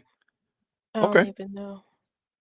And I didn't look for Arnold in the I didn't read through the overt acts because I was waiting for them just to present them at court, and I go looking through them to find them at that time. I didn't want to bias myself against the I wanted to keep looking at these guys as being innocent until proven guilty and waiting for the prosecution to show me something that was guilty. Oh, okay. So All right. what I'm just did he looking. admit? Did any like so what's in his plea what's in his That might be lying to you. Look, I don't know. What's his name? Duke? as closest to Doug out of all of them? What's his I name? didn't see any testimony that would lead me to believe that anybody has testified thus far, so I don't know who's to come, has any close relationship with Thug. Thug. Although I did hear from Sledge's out of court statements that he had a I good found it. relationship with him I before. found it. From the interviews, before. Yes. All right. Okay. I found it. So let's get You ready to have some found fun. what? Duke's plea agreement. Oh, let's go. Look at her. Look at her. Oh, I'm let's ready. go. Oh, let's go. Let's go. She got a little book. She ready. Like, oh, let's go. Thank you Uh, to the all right. So this is Mr. Martinez Arnold. All right. Martinez. He's got two What? last names. Yeah. Okay. That's why I wanted to make it Martinez. something else. All Okay. right. Let's go. Let's go. Current charges. Count one and count 57. Conspiracy to See? violate racketeering, RICO, and participation in a criminal street gang. We already got that. Wait a second, but Here that's she come. interesting because on Here the she go. cover page, it doesn't say count 57. It just says that first count. And 57 is not listed in here, so that's going to be interesting. Let's see. All right, let's go. Negotiated sentence. Count one, 12 years to serve, 2 years commuted to the time already served. Balance, 10 years probated. 57, 10 years to serve, 2 years commuted to time already served. Balance, 10 years probated, all of which will run concurrently with count one. All right. So he's only got 10 years. He doesn't concurrently consecutive. So he Right. only has 10 years probation. That is correct. I, Martinez Arnold, will testify truthfully to all matters about which I am questioned, but reserve the right to assert my Fifth Amendment privilege against self-incrimination. In particular, I will testify that, okay, that's interesting. I am a Listen member to of the what he vote. will testify to. Let's see. I'm a member of a street gang. All right. I became associated and or affiliated with YSL in the year of 2015 at the age of 27. Okay, can we just Let's see what. stop right there?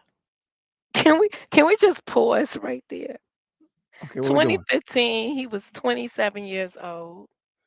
That means he was born like in 88 or something, 89.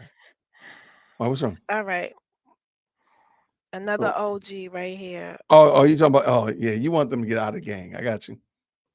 On October 1st, 2015, I was assaulted by a member of the rival gang at the local club. We know what club it was. Mm. Uh, Could it have been Rushel? Could it have been? Does it rhyme with Rushel?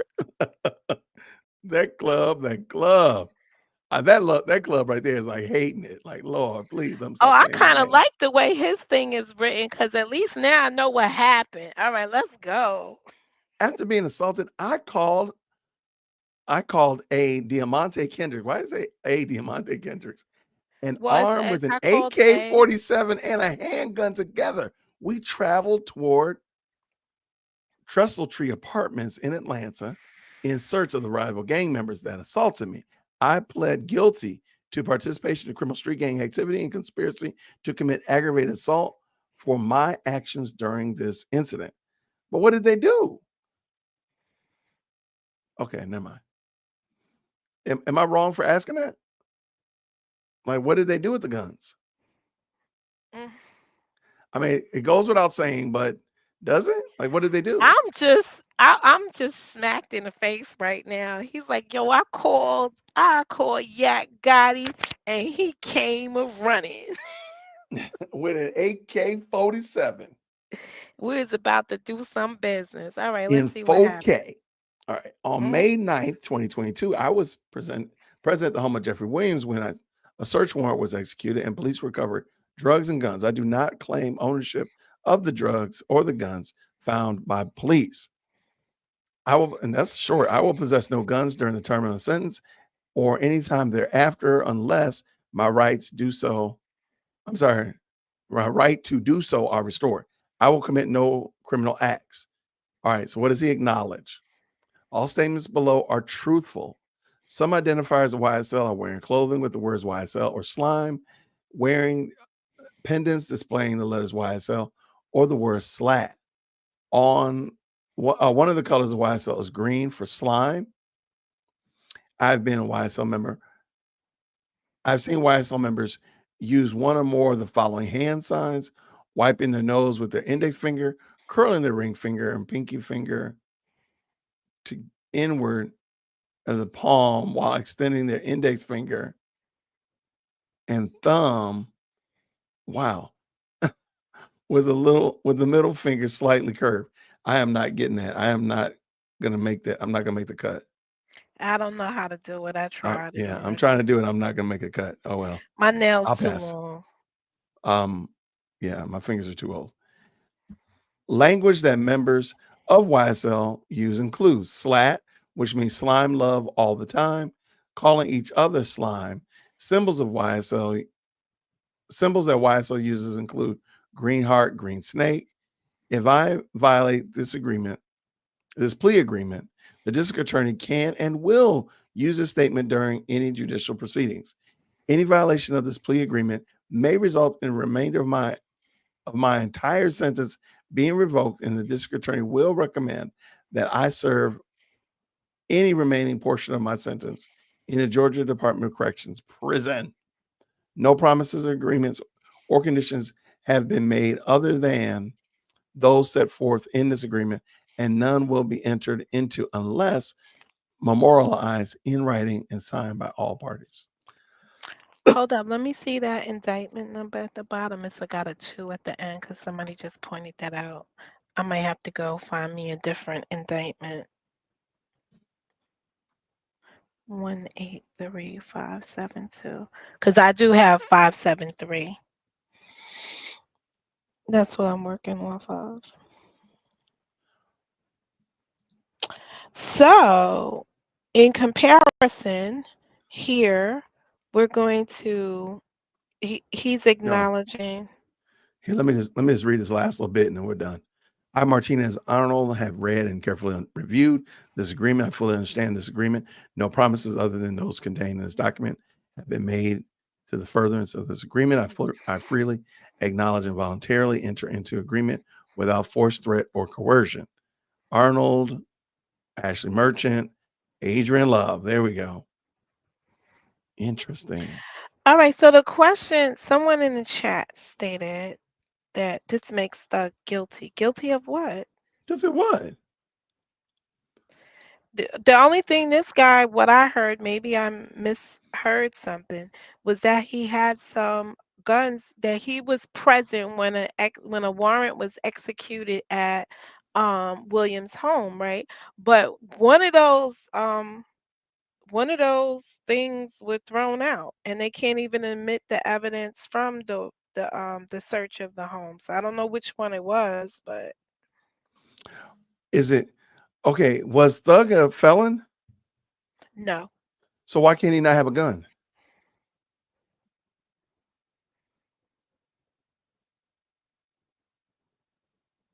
I'm gonna take that as the answer. Okay.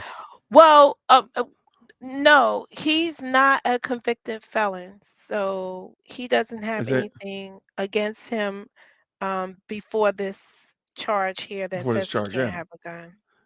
Yeah. I'm just like, well, what's the problem with But him having a gun? neither does our dude Huey. Huey with all of the push carts running through The the prison. prison. Yeah, I don't. Yeah, I'm not talking about Hugh. I'm talking about Jeffrey Williams. But I'm just saying he didn't have any, like, when the guy got up and spoke about him, Matthews, he's like, he has a right to vote. He has a see, so that don't mean nothing at this point. Wait, no. Oh, the switch.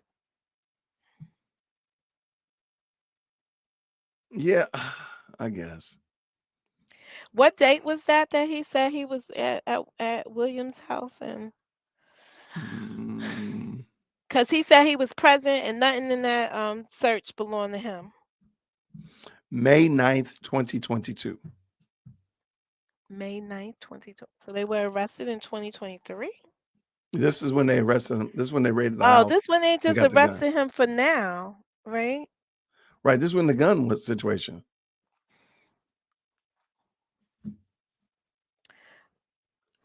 So wait a minute. Let's In see, that other okay. indictment that ends with the 2, is it gonna have this charge against Jeffrey Williams? Because Jeffrey Williams only has one charge. He has the standard charge that everybody else has, and in my document, he's number 57, 56, 56. 56. Yeah.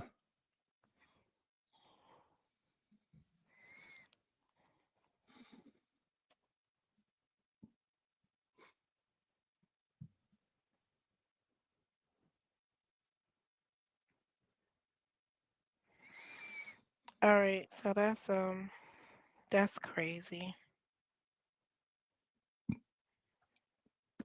All right. I don't got nothing else to say. I'm disappointed because I feel like when they got on the stand and testified, this is just my opinion, um, they should just be allowed to roam until they do something unlawful. And because getting on the stand and testifying and letting us see him break down with his head hurting and all the things that he went through was Zachary embarrassment or enough for him. I'm talking about all of them though, but yeah, everybody had a specifically headache right if you now, notice that. Sledge. Well, Yeah. everyone's getting it. Well, again, don't get me started. These people, this is the imagine this, right? These are individuals that when they get angry, they resort to violence. They pick Right. up a gun to solve their problems, right? So here they are testifying. When they get frustrated, they can't go grab a gun right now. They got to use their words. And they were forced to, sit there and hash it Use out their and words. sustain. Right. Yeah, so they were frustrated. I would have caught a headache too. Like, this was, I mean, the guy sat there and said, listen, I'm a he didn't say I'm illiterate, but I'm gonna give it illiterate just to be polite on this end. But he said like I have a ninth grade education. I'm not all that smart and this Mhm. and that, right? It's just they had not been taught conflict resolution, That's fair. which is why they engaged in the activities they engaged in the first place because they didn't have another way to sort through the conflict. And we Okay. watched him on the stand, do that. Like he could have came back like the guy that came back high 5 days later. You know what I'm saying? Like Bean. Oh, I'm so high. You understand? Bean got pushed through the mud, right? Mhm. Not to mention that there was days between his testimony because of delays. So he was getting phone calls and fired and you understand he was going through a whole bunch of stuff that happened to him that he just went backwards and you could just see it. And it's so unfair because again, where's the rehabilitation of the people that you incarcerate? No, no question. Non-existent. Non-existent. She doesn't even care, and by doing what she just did now, she's really just mean. She's just mean-spirited. Yeah. Yeah. I don't see any good reason for what they're doing, but we are going to Well, see. We are going to she's the see. prosecutor. I mean, if you showed me where this person was, where they would engaging in, you know, I don't know. I just think it's unfair. I'm sorry. Oh no,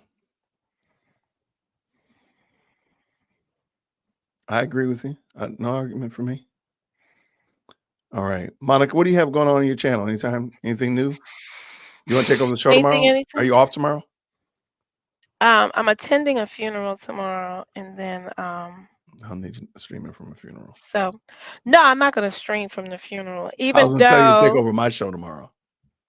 if I streamed from the funeral, Oh my gosh, people would no. see me because I'm I'm going to a famous funeral too. Oh my. So like, well, the person's not famous, but the family is. But I wouldn't do this. I Well, don't know. thank you very much. Um, no, you said you was gonna do a half day or Well, no today was going day. to be a half day. Tomorrow, I gotta go support my wife, and then I have a meeting in the afternoon. Yeah. And what are they doing tomorrow? They're gonna have the jury in, It's or they're supposed just to be the gonna. jury coming in. I'm sure it'll. Oh, Yeah, they're well, supposed to, but I don't know. I don't know for a fact. I'm not staying for the food and drinks and stuff, Girl, but you better stay there. Look, food prices are too expensive. I'm going to every reception, every repast. I'm going to them all. I'm going to first Sunday, second Sunday, third Sunday dinner. I'm going to anywhere free food is. That's it.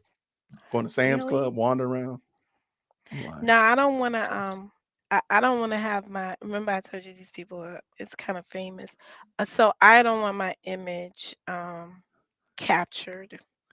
I just want to pay my respects and leave. I don't Well, want send to. me the invitation. I'll go. I'm going rolling up in there. What's up? Picture me. There you go. You know, You I don't don't want care. to be in everything because then they might put you as part of the gang. This is a gang, as Ice Cube said, and I'm in it. My man Woody will knock you out in a minute. In He said the noggin. He the said, noggin. Hit you in the noggin. someone said no jury tomorrow. For So real? why didn't they? Oh, they didn't meet today for cameras, but they were meeting, correct? That is correct. I've heard people say that they were going through somebody's laptop. I've heard a whole bunch of different things. Oh, you know whose laptop that was? Adrian Loves? No, it's good. No, it's one of the attorneys allowed. I think it was Eppinger again, like whoever the guy is, right? I always get this guy's name wrong. Um, but he was the one having the affair with the court person, the bailiff, Are that you the for other judge said, I'm gonna You're recuse right. I myself forgot about that. Yeah, because of yeah. this. So he was sending messages or allegedly communicated with her from the attorney's computer when they was in court. So they sequestered his laptop and sent it to an independent review process with, I think, a special prosecutor or something to review, or a special magistrate to review it. Hold on. Do they so Monday is Columbus Day? If they don't have court on Monday, man, they need to be wow. Wait. Why won't they have court on Monday? Oh, Monday's Monday's Columbus. Columbus Day. But does the court celebrate that? I don't know, but And didn't they change that name to Indigenous I don't because care. he didn't discover It's it? supposed to be a day that they're not working. That's what I'm saying. It could be Jason Day. If that be the case, then that's another. They've worked 3 days in the last 3 weeks. Wow, that is wild. All right, no jury tomorrow. Yeah, it's Indigenous People Day. That's what it's called. But still, it's a federal holiday. Yes, thank you. It's a federal holiday. I think somebody outed you, Monica. What? No. No, because she said the Somebody, person isn't famous, the family is. So the family.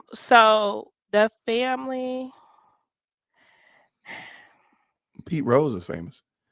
John Amos, he's famous. I don't know. I don't know. Sammy Davis Jr. I don't know. See, when I look at things, right, uh, um, I so don't know when they're coming back. my calendar goes off with the stock market. So if the market is open, I don't consider it a holiday. If the market is open, I don't consider it a holiday. I don't consider it a holiday because I have to work because the market is open. But the Us banks broke are people, us closed. brokies don't have to worry about that. It's only y'all people that got money like you, Monica. Nobody said anything about having no money. I'm just saying, I just know that it's closed, says Google. All right, so then they come back. But I heard that the schools in Fulton County were closed next week, all week.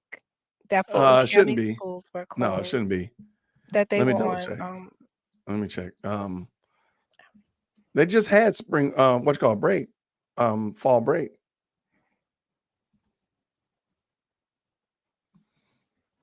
I don't think they should be off. But I'll pull it up real quick. I just look. Why do we care? Well, the bottom line is whenever they come back, if the Oh my judge was gosh, to they say didn't to have them, fall break. They do have fall break next week. That's crazy. yeah, so whenever they return, right, the judge is going to be like, "Hey, how was your next 2 weeks?" Imagine trying a case and every 2 weeks you get off. Man, I didn't So this realize is that. going to boil down to really what this case is going to boil down to is going to be whatever is said during closing arguments.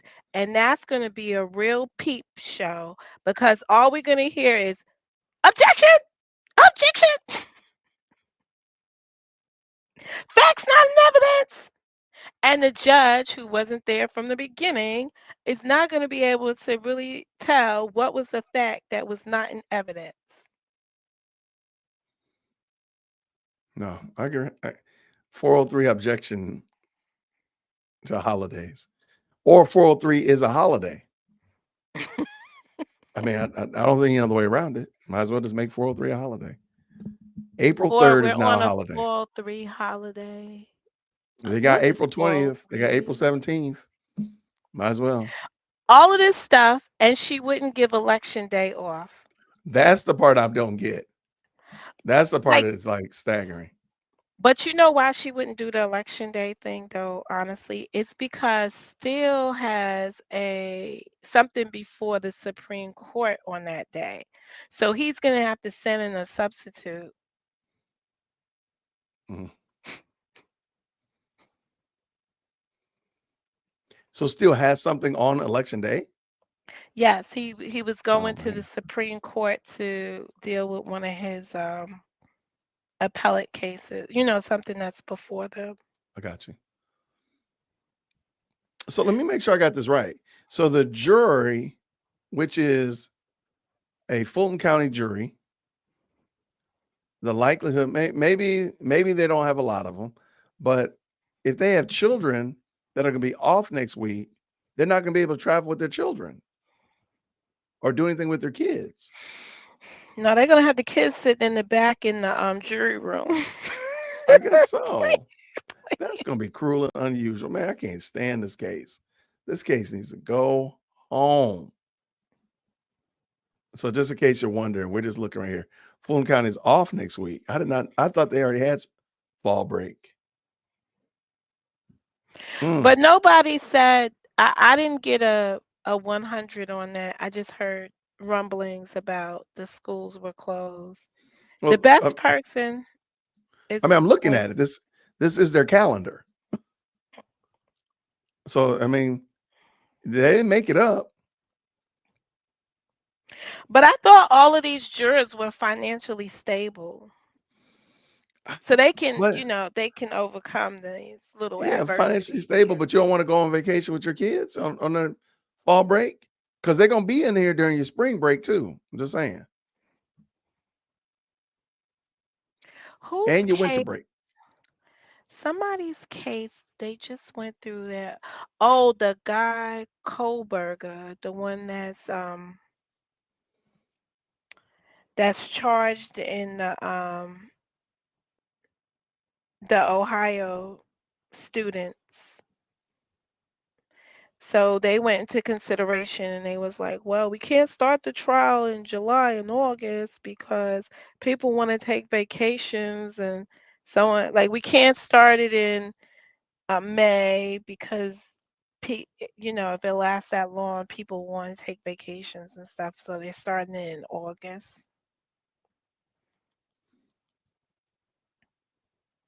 Okay, I'm just reading through. Somebody said check Thugger Daily. It does look like she's trying to um Thugger's reporting it too, that they're trying to revoke his they're trying to arrest your boy for saying that he was basically violating his plea deal by saying that the statements in his plea deal were not true. Well, all they asked, so the request was for a hearing date, right? Right. The So that's question is, who are is it going to go on the wheel and get a new judge, or is it going to go back? Because if he goes back to Glanville, he could just forget it. He might as well just pack up his toothbrush or whatever it is that you get ready to take inside the. But probably maybe nothing. if he gets one of the other judges, they will look at the record in its totality. But it Right. doesn't help that the transcript that I briefly saw you scroll through starts with his attorney testifying, right? Okay. I didn't pay I attention. You saw it called it right. fast. I saw it right. Like it was telling you like who was speaking. I saw a right Right. name in there. So I don't know. I'm not going back to it. No one can just interview someone who has testified in an ongoing case until the appeal. Personally, if you have a legal matter in front of you, it all depends what your monetary situation is. Because if $500 is going to help you eat and you do an interview for $500 and, you know, Sorry about that. yeah, I mean, it all depends on what the motivation was. I just feel that as a YouTube platform and wanting to really seek justice, and it just doesn't make sense to want to interview these folks for clicks and views. if it's going to have a hardline consequence for them. Right. At the end day, you can always interview them. See, people want things in the here and now, like, oh, this is what people, I want to give my audience what they want, right? But It might get you in trouble. yeah, well, it all depends, It depends on what your platform stands for. If you think by interviewing the person, you're going to be able to get their story out and your audience is going to be able to defend him, you know, Yeah, I got you. because at the end of the day, like, what all people going to be able to say is, I got the interview and then the guy went to thing. But I'm sure the lawyer here is going to be like, nothing I said should have like the interview wasn't specific to what happened in the courtroom, and they're going to justify it and say that he didn't get a he this was going to happen anyway because he had violated when he was on the test, or testifying. If your conscience lets you live with it, then hey, I agree with it. I got you. Yeah, I see that. A lot of people are saying, I do see it. That looks like it's going to be Whitaker. So that's going to be interesting. She seemed a little warm to him, and I mean, at least Wong Tung Ooh, did, that'll be interesting. So wait a minute, pause. That gives us another question. Does it mean that the next set of YSL Rico case, will it go to her too? I don't know. I have no idea how it it ended up on it. I have no idea. Because he's been recused from the case in and of itself. Hmm. I don't know. I have no idea. I'll just be making it up. Well, that'll be bad if it goes to Whitaker. You think it'd be bad? It'll be bad for the state. Oh, yeah, for sure, for sure. Because Whitaker, she said clearly that there was something different between email, whatever, and document YXL, Hmm. whatever, like whatever the numbers were. Not She document said that, YSL. yeah, I just felt like saying that. But she Wow. she said that there was a difference, and there was something, she had a regrettable moment when she came back about that situation. But Yes. none of them protected, like, even you see her over there, she's like, well, everyone can object, even your attorney. I was like, wait a minute, you just told Sick D that his attorney um Oh, yeah, yeah, I know what you're talking about. Yes. can't interrupt or object, but you just told us you got an attorney sitting here, he can object. Goodbye. I will All see right. you on the weekend. Um, I will see you unless soon you do enough. something tomorrow night, but I might do I'll something see. tomorrow.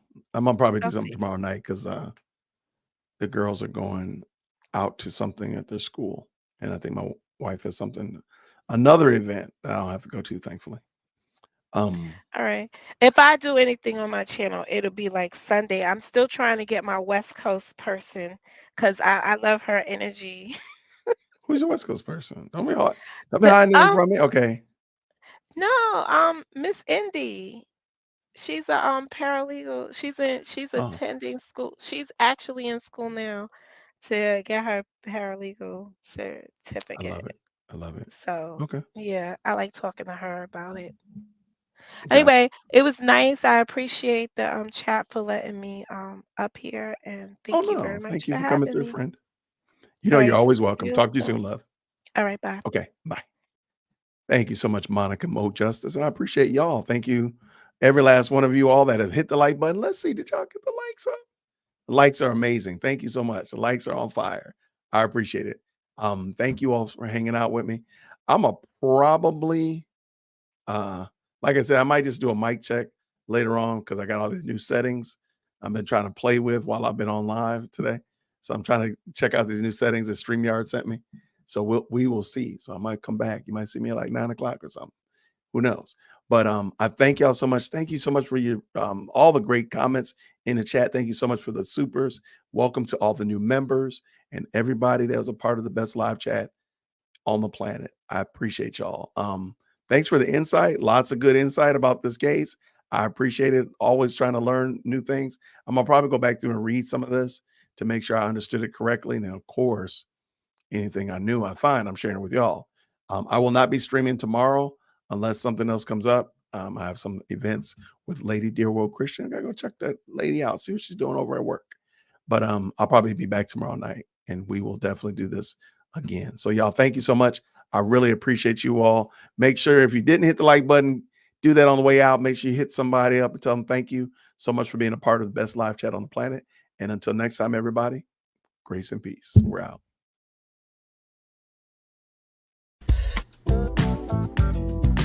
Hit that like for Deal Christian. Yo, for Deal Christian, smash that bell for DWC. Yo, smash it, just smash it. Hit that like for Deal Christian. For Deal Christian, smash that bell for DWC. Yo, smash it, just smash it. Hit that like for Deal Christian.